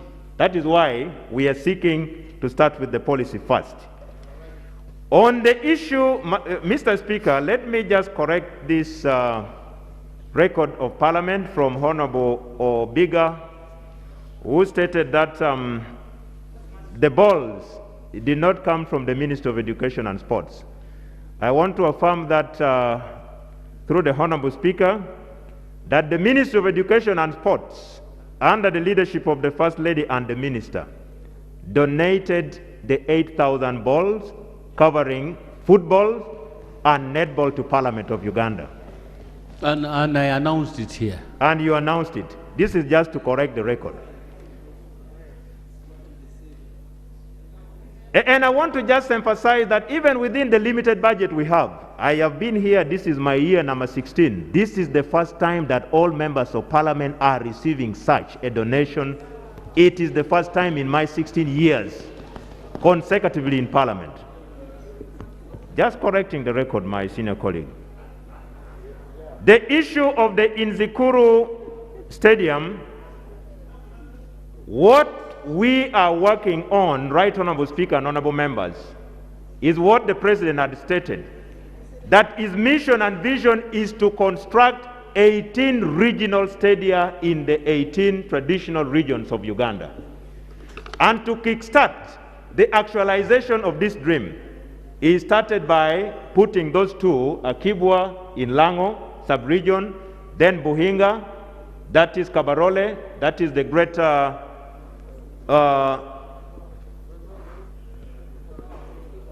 you can call it Renzori.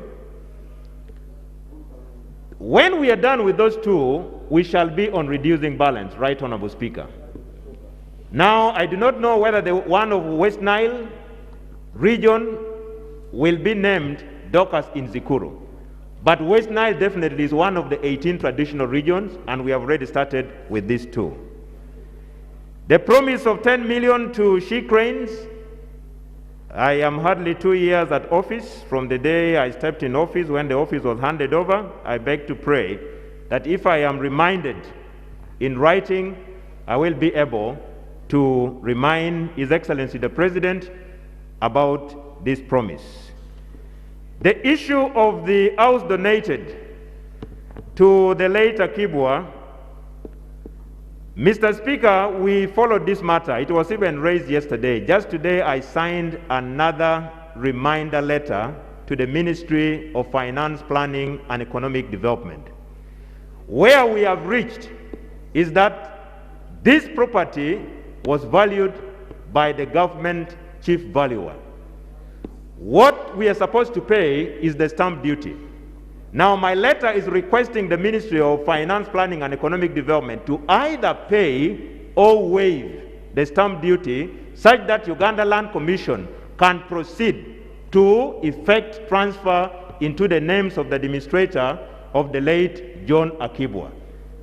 That is where we have reached for now, in line with the laws of Uganda. Mr. Speaker, let me end on the note of the national basketball team. From the time I took over leadership, my emphases were 2 or 3. One was proper planning by federations that are 51 in nature, because the international sports calendar are normally announced well in advance, especially by the international federation to the respective national federations. Issue number 2 was about accountability. Timely, because our hands are tied by the law passed by this parliament. When you receive money from government, account in time in order for you to get the second advance. I want to lay on table a letter signed by Mr. Nasser Serunjoji, former president, addressed to Honorable Dennis Amson Obua, Minister of State for Sports, Kampala. The letter is dated November 22nd, 2021. The subject is request for World Cup qualifier funding. 22nd is Monday this week. And the letter is here. I just want to proceed and say, this letter towards the end says, this is therefore kindly to request your urgent intervention and save the situation, as the team is supposed to travel not later than 23rd November 2021, tomorrow. In bracket, it is here. 22nd November, the team is supposed to travel not later than 23rd November 2021, tomorrow. It is in bracket.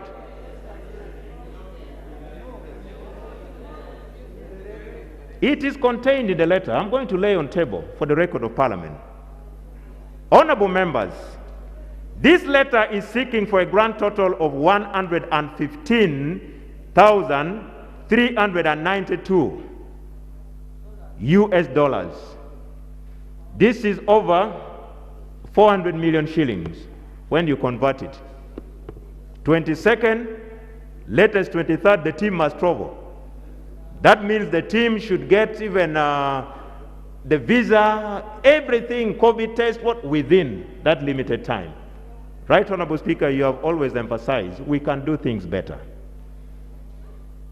You have always emphasized we can do things better. And I want to still emphasize that we can do things better. When this budget is even attached, the delegation is supposed to be 24. There is no list of the delegation members attached. The budget is here. Page 1 and 2 is the content. Page number 3 is the budget. Planning for 24 people, the list is not there. This is supposed to be cleared by government. Government through EFT is supposed to get these resources. Of course, we know we have limited resources, but there are things that we can even get on credit. For instance, air tickets. So I want to appeal, just like I've always done, to our sports federations that let's plan in advance. This is my humble appeal. As we are in the process of consulting, the president of the federation yesterday went and announced that Team Uganda for basketball has withdrawn. Uncoordinated movement of troops. For me, my question is, why always basketball? We are here paying tribute to these girls for flying our flag higher and higher, but under difficult circumstances. But because they informed the system early enough, the system was able to consult, and whatever was within our reach had to be provided. The team had to be facilitated. The team had to travel. The team had to sleep. The team had to train. The team had to eat. Of course, the out-of-pocket is an issue.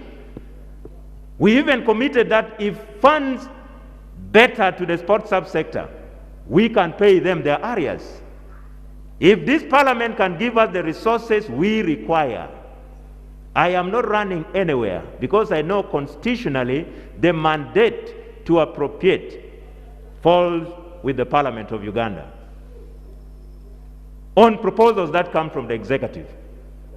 So, Right Honorable Speaker, this is the predicament in which we find ourselves, and let me lay this letter on table for the record of Parliament, such that we also appreciate the predicament under which sometimes we are put to work. Finally, Right Honorable Speaker, let me salute our girls, the she cranes.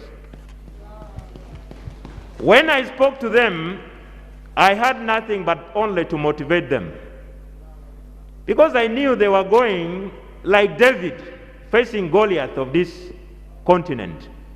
But I told them the best you have is to make choices at personal level. Give yourself your personal best. Give your country your personal best.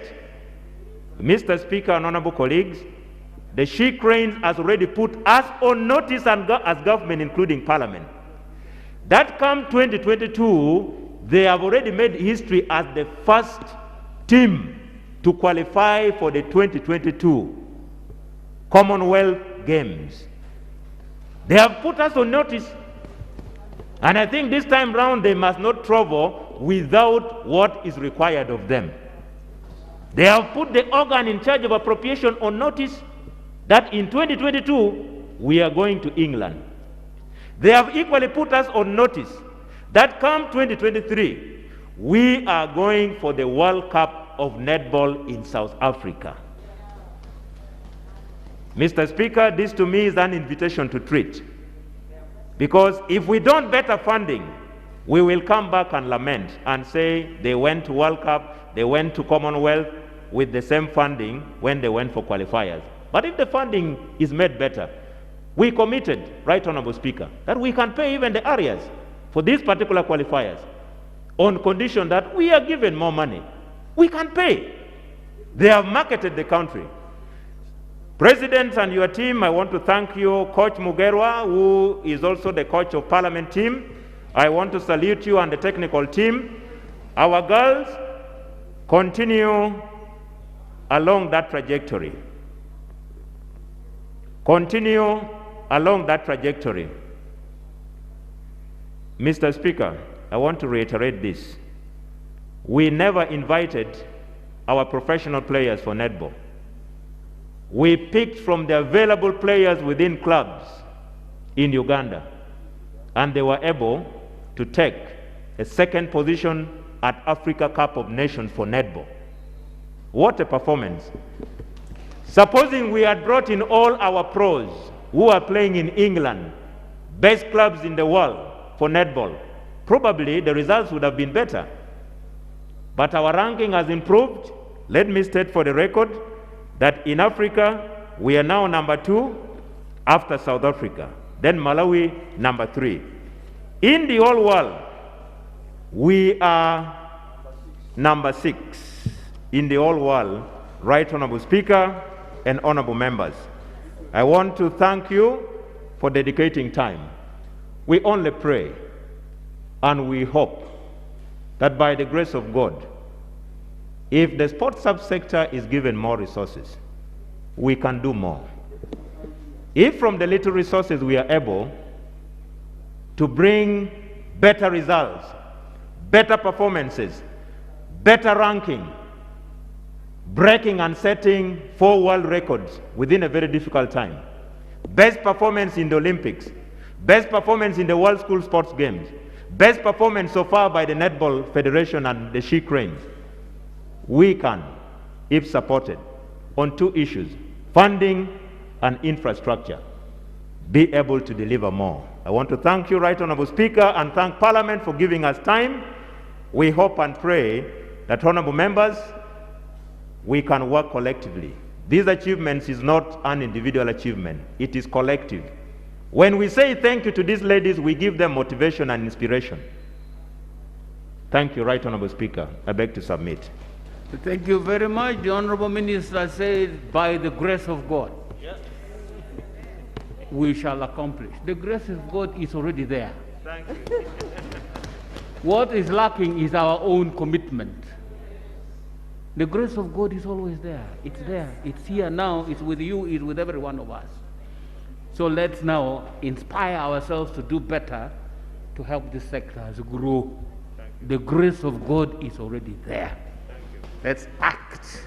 Honourable members, I'll now put the question for decision on this motion that this Parliament, by resolution, pays tribute to the Uganda netball team, the She Cranes, for their outstanding performance at the 10th Africa Games 2021. I put the question, will those in favor say aye? To the contrary, no.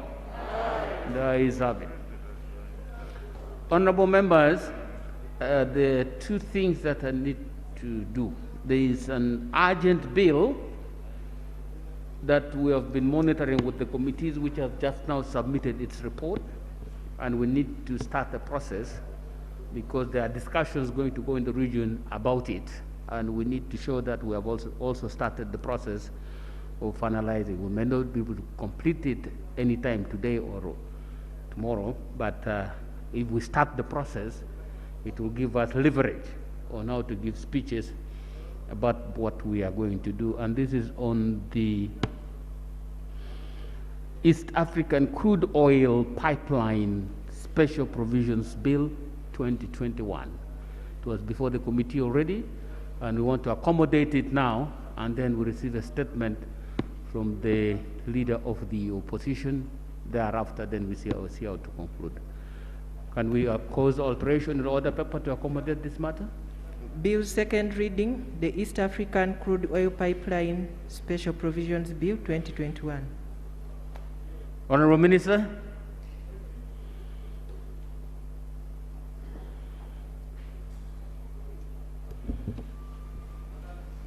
Right, Honourable Speaker and colleagues, I beg to move that the bill entitled the East African Crude Oil Pipeline ECOP Special Provisions Bill 2021 be read for the second time. Is the motion seconded? Seconded by West Budama, by Ajumani East, Bulisa, Rakai. Did I see the Honorable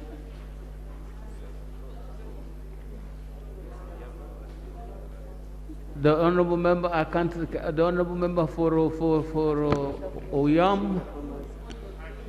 Rwanda West, Kamuntu Moses. Yes, the Honorable Kamuntu. I think the motion is properly seconded. Would the Minister like to speak briefly to this motion?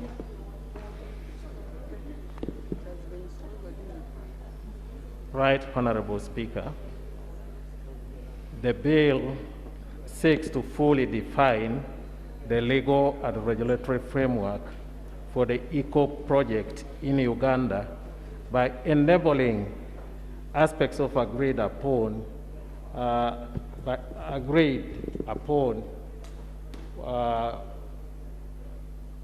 through negotiations, the intergovernment agreement and host government agreement to ensure the law implementation of the project in Uganda, to ensure the project is implemented in Uganda lawfully. It should also be noted that the United Republic of Tanzania has already passed a similar law to enable the implementation of the project in Tanzania. The government of Tanzania and Uganda granted the project a number of incentives to ensure that the pipeline is least cost and tariff is fixed. Least cost and the tariff is fixed. These incentives can only be put into effect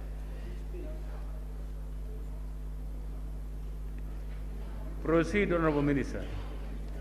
I will not give you the page. because it is in the remedies and proposed objectives. The bill therefore seeks to provide for the tariff regime application to the project during the different phases of operation, thus the construction period and operations period, to enable the government and the Uganda National Oil Company to pay the transportation tariff in kind. C, ensure that the East African crude oil pipeline project obtains the required authorization in a timely manner. D, grant and protect the land rights of the project, including enabling the government to support the project in the acquisition of land. E, define the local content regime applicable to the ECO project and ensure that Ugandan citizens and enterprises optimally benefit from the project through prioritization, ring fencing, and joint ventures, among others. F, guarantee third-party access to the pipeline and define the tariff to be paid by the third parties. This is important in ensuring that the crude oil from any future discoveries can easily be commercialized, and is therefore an incentive to encourage further exploration for petroleum in our country. Provide for the decommissioning of the project after cessation of activities. Define the force majeure events applicable to the project in case of failure or delay in performance of obligations arising from acts of God or related causes outside the control of the party. Provide for the procedure for transfer and assignment of rights and obligations. Ensure access to electricity by the project. Enable the fiscal regime for the project based on incentives granted by the government of Uganda and the government of Tanzania. Empower the minister to make regulations to give effect to the bill and facilitate implementation of the project, and give the ECO bill a supremacy over other laws on matters specifically covered by the bill. Those are the objectives of the bill. I wish to move, Honorable Speaker. Thank you, Honorable Minister. Honorable members, this bill was received and forwarded to our committee responsible for the sector, our Committee on Environment and Natural Resources. And the report is here. At this stage, the report is big, actually quite big. So I would like to invite the chair for today's purposes to just lay the copy of the report on the table, and then we see how we can begin the handling of these matters. When the copy is already circulated, we handle it next week. Chair, and I will not propose the question for debate today, we'll do it next week. Right Honourable Speaker, sir, and honourable colleagues. Right Honourable Speaker, before I lay the report of the committee That's exactly what I'd asked you to do, so please do it. Right Honourable Speaker, I beg to lay the report of the Committee on Environment and Natural Resources in respect of the East African Crude Oil Pipeline Special Provisions Bill 2021, accompanied by the minutes of the proceedings and the stakeholders' views on table. I beg to lay. Let the records capture that. Honorable members, the full report, text of the report has been received. It will be processed and posted online to your systems so that we can begin looking at this. And when we resume next week, we'll begin the process of debate on this motion for second reading. And after that, the chairman will report, and from there we have a full debate on the principles of the bill, and then we see how we make progress with the rest of the decisions on the provisions of the bill. Thank you. Next item. Item number 5.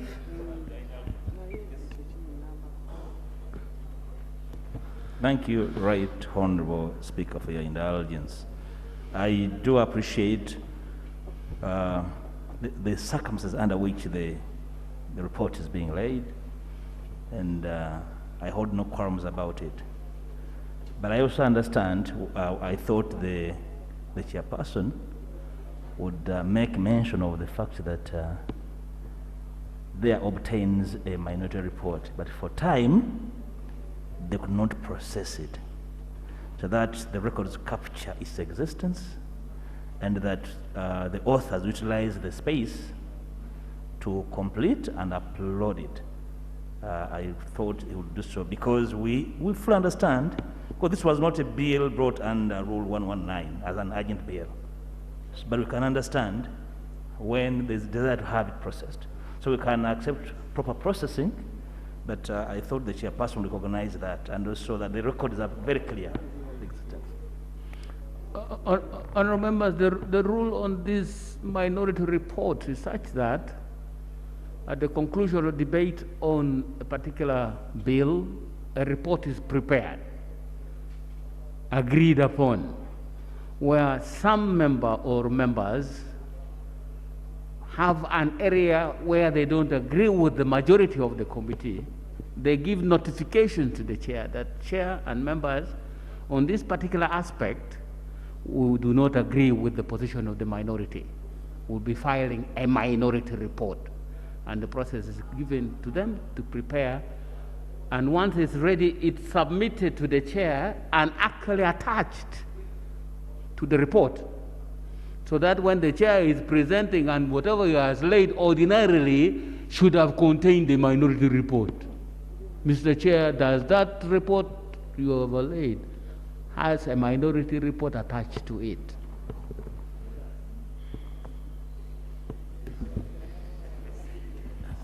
Thank you very much, Right Honorable Speaker.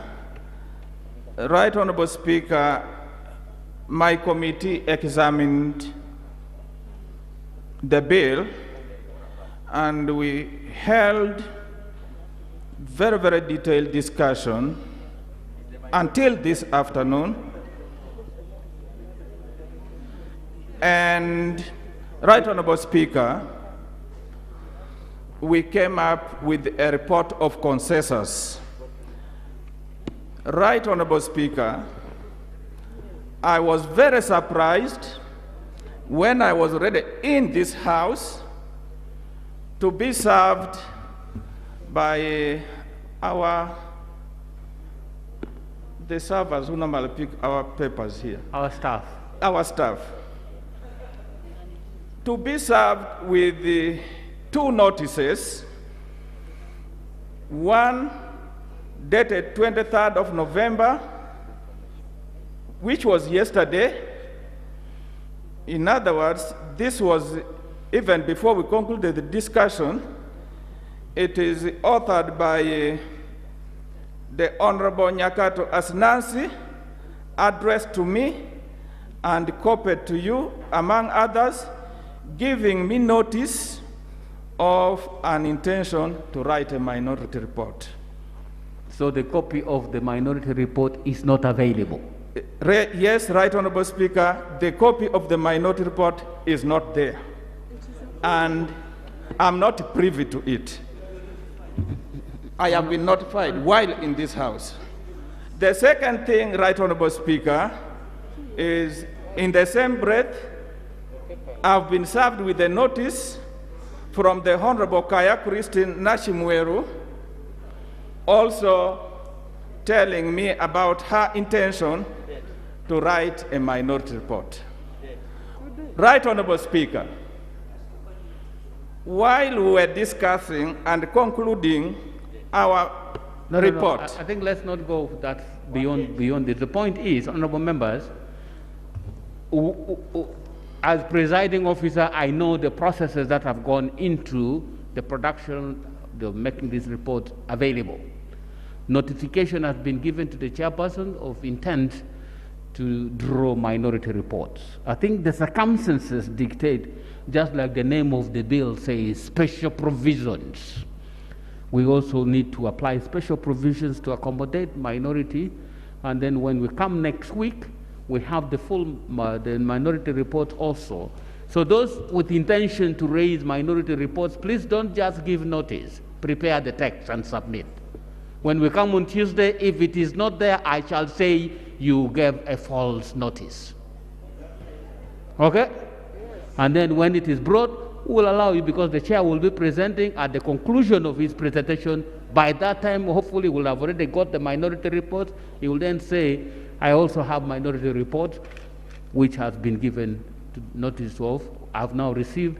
I now, Mr. Speaker, allow the members who have minority opinions to proceed with the presentation. Since the chairman is not presenting today, he's presenting next week. Okay? Thank you. Next item. Item number 5, statement on the shrinking civic space in the country. The leader of the opposition. Thank you, Right Honourable Speaker. This particular statement brought under Rule 53(1) suddenly arose as curiosity, including its title. I have delegated my able minister, Shadow Minister for Internal Affairs, to present on my behalf, Right Honourable Speaker. Yes, the Honourable Member. Council, proceed. Thank you, Right Honourable Speaker. This is a statement on the shrinking operational space of civil society. Can I give you 10 minutes? 10 minutes to do it? Thank you. 10 minutes. Let me proceed. Try my best in 15 minutes. Proceed.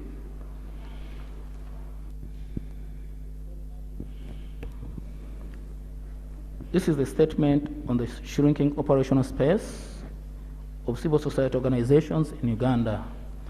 Right Honourable Speaker and colleagues, in a democratic government, civil society organizations are a channel through which citizens are mobilized to participate in influencing policy decisions, management of public resources, and contribute to national development. Civil society organizations are champions of transparency, information sharing, and holding government accountable in pursuit of service delivery. Hence, it is prudent that the state closely works with civil society organizations in ensuring qualitative service delivery while prevailing abuse of public authority and resources. To the contrary, it has been observed that the state is increasingly clamping down civil society organizations' operations in Uganda. The clampdown is as follows in a systematic and targeted. Given the foregoing, it is incumbent upon Parliament to inquire into the operations of civil society organizations, particularly political parties, non-government organizations, media and journalists, cultural and religious institutions. Right Honourable Speaker, in the area of political parties, the state has been highly repressive towards organized efforts of dissent. Opposition political parties are not accorded conducive environment within which to operate as per the dictates of a free and democratic leadership enshrined under Article 29(1)(e) of the Constitution of the Republic of Uganda. Security forces deter them from popularizing their parties, while on the other hand facilitating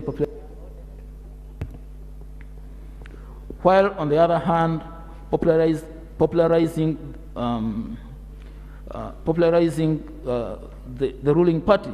For instance, the National Resistance Movement has not been deterred from undertaking mobilization tours in Buganda region, while the National Unity Platform has been blocked from holding radio talk shows and party activities in Mbale and Ida district. The police and the army have on several occasions, under the guise of regulating public order, reigned on the political parties and prevented the opposition from organizing and conducting their activities in an orderly democratic environment, hence offending the civic space. The security organs have selectively and conveniently used the Public Order Management Act to bluntly stifle political dissent. The act under section the act, that is the Public Order Management Act, under Section 8, had given the Inspector General of Police and any person designated by the IGP powers to unilaterally stop the gatherings of protests merely on subjective suspicion that such gathering or protests would result in breach of peace. Right Honorable Speaker, the Constitutional Court, in the case of the Human Rights Network and 4 others versus the Attorney General, Constitutional Court number 56 of 2013, annulled Section 8 of the POMA. In effect, it prohibited the prohibitive powers were clipped because those powers were unacceptable and demonstrably unjustifiable in a free and democratic society. The decision is a hallmark in creating an enabling environment for political dissent that is pertinent in shaping democratic and just leadership in Uganda. Hence, a matter of urgency, the impact section should immediately be removed from the Public Order Management Act. Surprisingly, almost a year after the Constitutional Court judgment, which was delivered in March 2020, prohibitive powers were still applied during the recently concluded 2021 general elections. Opposition leaders were harassed, assaulted, and some even faced kidnapping. For instance, on 3rd November 2021, the president of the National Unity Platform was violently assaulted shortly after being nominated to run for the presidency of Uganda. The president of the Forum for Democratic Change was equally violently arrested by police and the army. He was presented to the nomination venue barefooted and all roughed up. Right Honorable Speaker, actually the entire presidential campaigns were characterized by use of excessive force and live ammunition targeted at dissenting candidates and their supporters in pretext of enforcing COVID-19 containment measures. In November 2020, the demonstrations that followed the arbitrary arrest of Honorable Robert Kyagulanyi led to the killing of more than 50 people. Several hundreds of his supporters were abducted by police and army, many of whose whereabouts remain unknown. Later in December 2020, Right Honorable Kyagulanyi campaign team was violently arrested from Kalangala and court-martialed on trumped-up charges. After the elections, the police and military placed the president of National Unity Platform under house arrest, completely restraining him from his office and lawyers.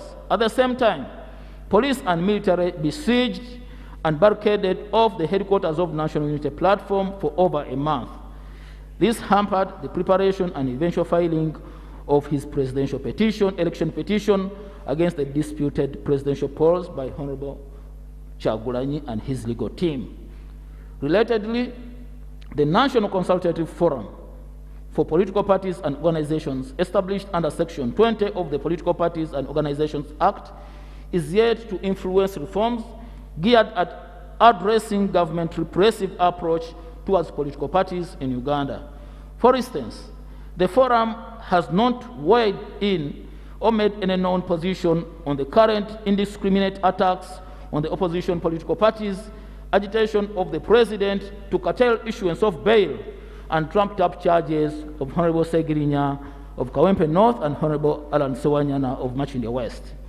This is mainly attributed to the lukewarm support from the Electoral Commission, which has hindered the actualization of the forum's mandate stipulated under Section 24 of the Political Parties and Organizations Act.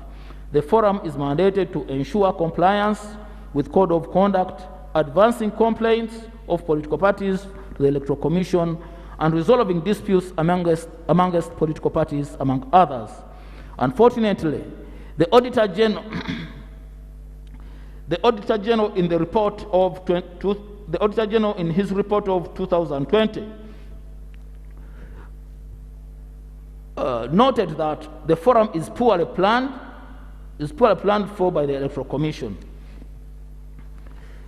On the issue of non-government organizations, over the years, civic space for NGOs and community-based organizations has shrunk due to the historic mistrust of the state on organized groupings of people advocating for civil and fundamental rights and freedoms. They have continuously faced the high-handed repressive hand of the state through orchestrated break-ins, closure and suspension of bank accounts, especially those perceived critical of government. For instance, in 2017, the offices and accounts of Action Aid and Great Lakes Institute for Strategic Studies, GLIS, were closed. The legal regime and regulatory framework are also so cumbersome and extremely taxing.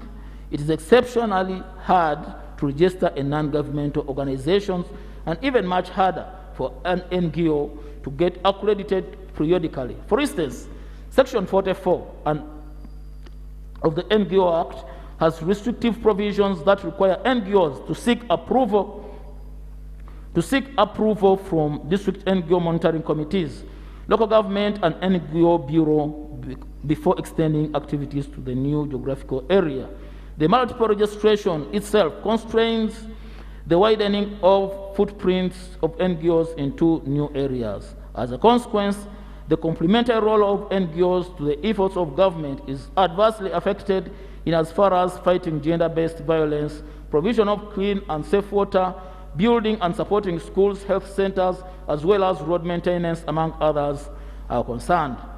This also downplays the contribution of NGOs to the economy, particularly in terms of service delivery, providing employment opportunities, and associated tax payments, whereas it is quite hard to ascertain the total number of employees of NGOs in Uganda, according to the NGO Bureau of 2021, as per the report of 9th October 2021, the total number of employees of NGOs in Uganda, according to the NGO Bureau, there are 2,205 indigenous and foreign NGOs operating in Uganda. Assuming every NGO employed 10 people, they would in total employ 22,050 people. The people pay taxes and support a number of dependents. More still, the NGO Bureau is overreaching in execution of its mandate. In August 2021, the NGO Bureau announced suspension of 54 NGOs on assertion of expired permits, failure to file annual returns, or failure to register with authorities. It was noted that most of the NGOs that were suspended were monitoring elections and advocates of protection of human rights. However, some NGOs adduced evidence that they were unduly suspended for they had fulfilled requirements for permits renewal. Of late, the state has made it known of its insecurity about the donor funding towards NGOs. This was evidenced in the presidential directive issued on 2nd January 2021, ordering the closure of the Democratic Governance Facility, DGF. It was asserted that DGF was subverting government under the guise of improving governance. This state of affairs orchestrated clampdown on the financing of NGOs through DGF adversely impacts on the operations of civil societies in Uganda. These maneuvers were further extended through clamp-up charges of money laundering against Advocate Nicholas Opio, a renowned human rights lawyer and the executive director of Chapter 4 Uganda. Fortunately, the charges were later dropped due to lack of merit. In the area of media and journalists, Article 29(1)(a) of the Constitution enshrines freedom of speech and expression, which includes freedom of press and other media. This can only be restricted as provided for in Article 43 of the Constitution. In the circumstances, they are acceptable and demonstrable, justifiable in a free and democratic society.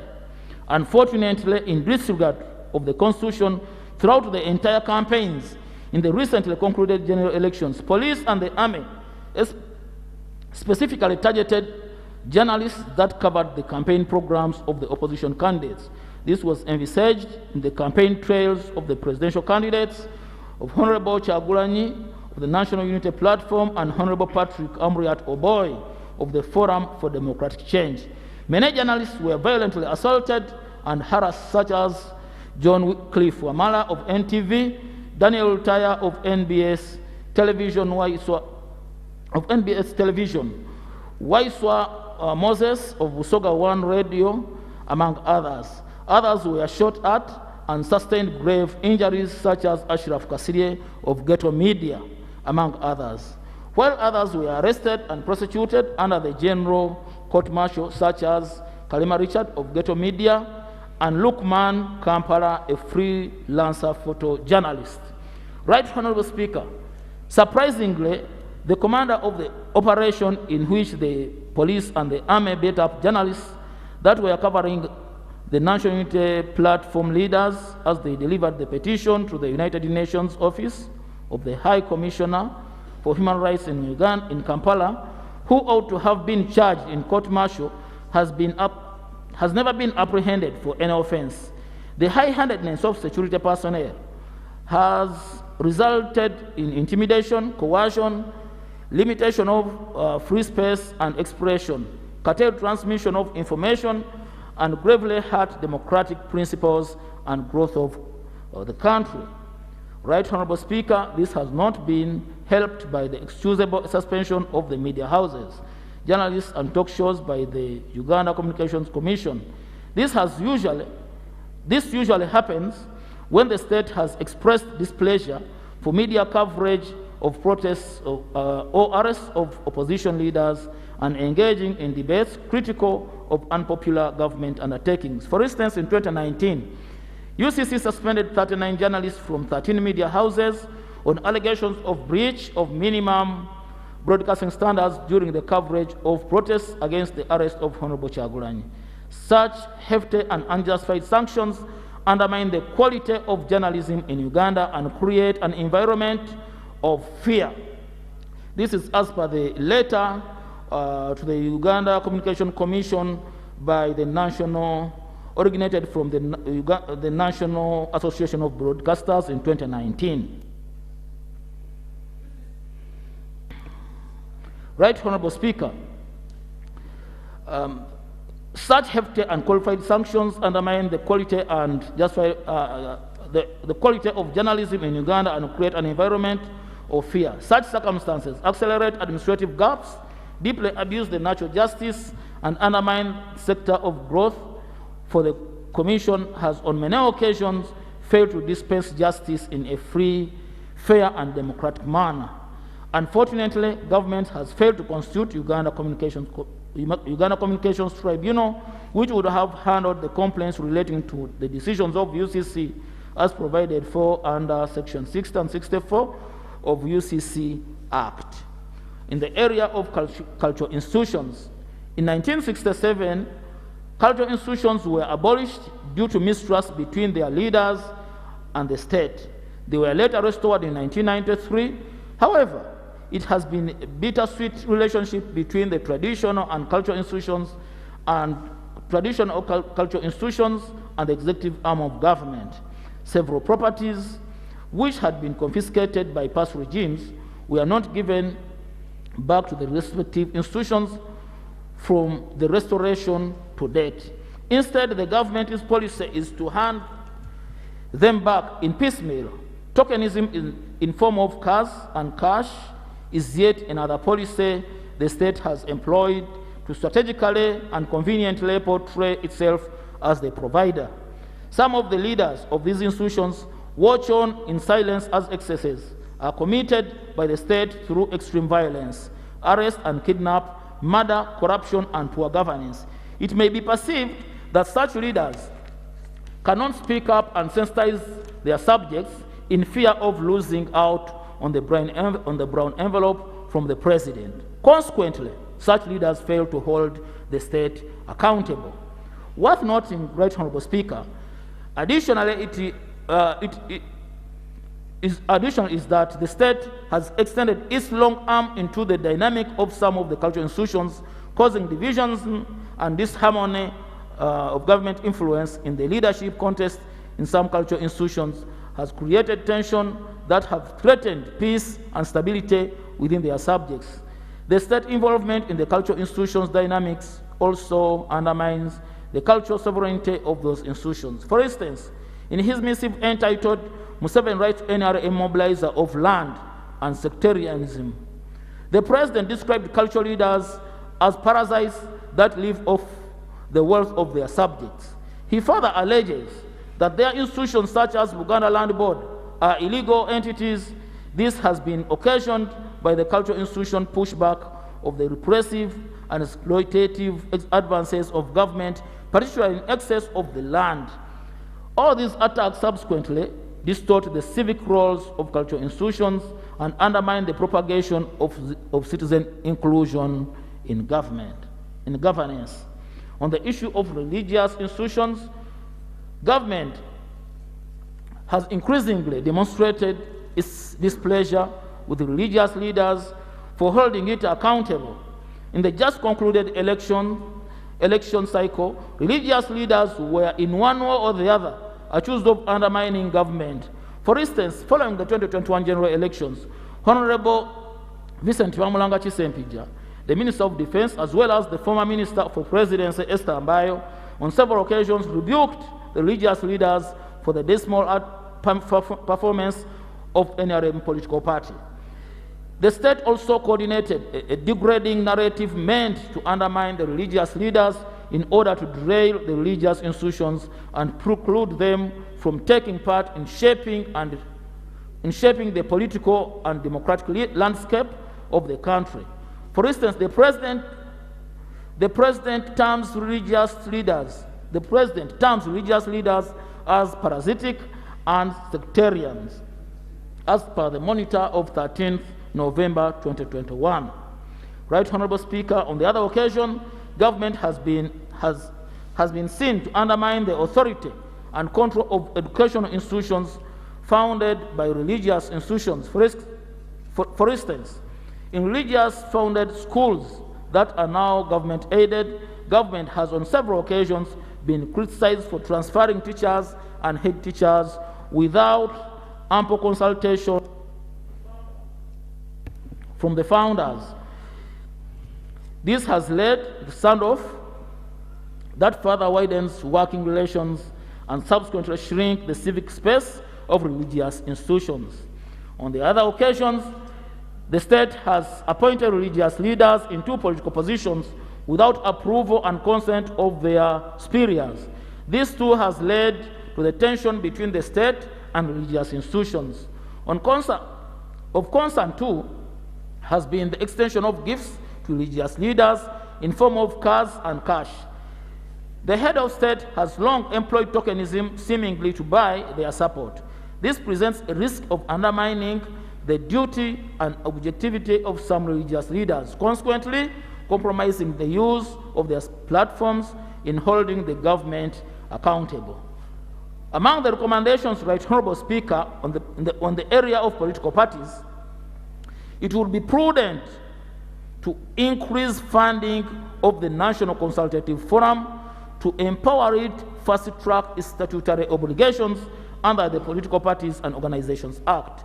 The enhanced funding would improve the operations of the forum to build the capacities of the political parties in Uganda and propagate dialogue at the national level with the intent to wiping out political persecution and strengthening the democratic values.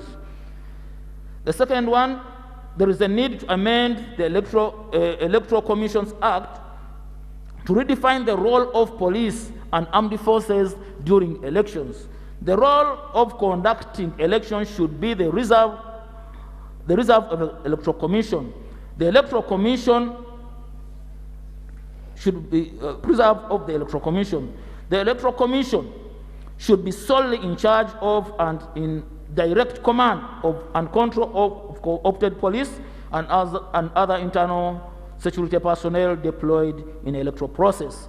The army should not be allowed and should not play any role in the electoral process over and above those listed under Article 208 and 209 of the Constitution and the Uganda People's Defense Forces Act 2005. This would go an extra mile in ensuring that the operations of police during elections are not politically motivated, as noticed over a time. On the issue of non-government organizations, there is a need to amend Non-Government Organizations Act 2016 and dispense with the said unnecessary and restrictive multiple registration and accreditation process. There is also a need to formulate a committee. A committee of parliament should investigate, to formulate a committee of parliament to investigate the operations of National Bureau for Non-Government Organizations and the recent suspension of the 54 non-government organizations. In the area of media and journalists, the minister responsible for information, communication, technology, and national guidance should report to Parliament on why the Uganda Communication Tribunal has not been established as required under the Uganda Communication Commissions Act. The minister responsible for internal affairs should brief the House on the measures taken to apprehend perpetrators of violence meted out on journalists during the recent concluded general elections. In the area of cultural institutions, the Prime Minister should present to Parliament a comprehensive inventory of the confiscated properties owed to cultural institutions and which are due for institutions for restitution and compensation, accompanied by budgetary implication of restitution or compensation, as well as payment schedule of the same. Lastly, in the area of religious institutions, there is a need to streamline Education Service Commission to work on the recommendations and technical guidance of religious institutions as far as the transfer of teachers and head teachers is concerned in institutions founded by the religious bodies. Finally, there is a need to development of a donation policy that elaborates the criteria of who deserves a donation, the purpose, form, and value of the donation. This would ensure certainty and consistency in handling of government donations. I beg to submit, Right Honourable Speaker. Thank you very much, the Honourable Leader of the Opposition, for the statement. We had hoped that was going to take shorter so that we could have a debate. But under Rule 53, it has its own time frame for debate, and the rules say it should be an hour. It is now 6 o'clock. And usually by this time, the debates are a bit difficult, especially when matters are fresh. Honourable members, because of some occurrences and developments, will not be able to sit tomorrow. So this House stands adjourned to Tuesday next week at 2 o'clock.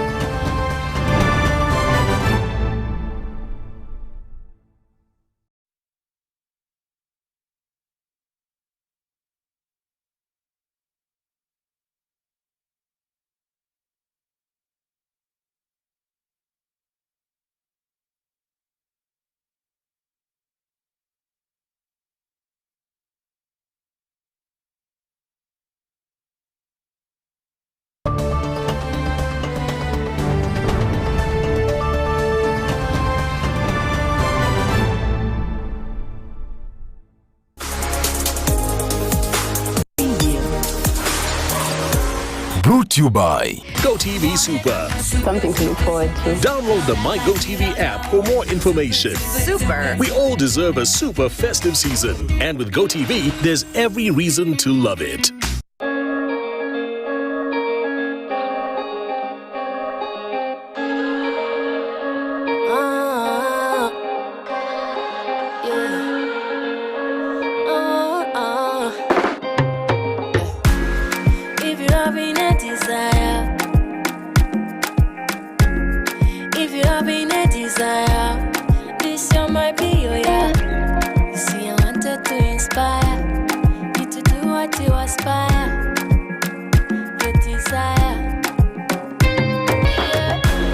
Somebody gonna marry this year.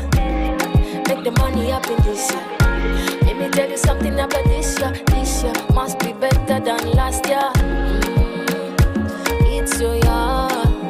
You know this is your year. It's your year. Yeah. And this is in my year. Till automatic it's in my year. And this is in my year.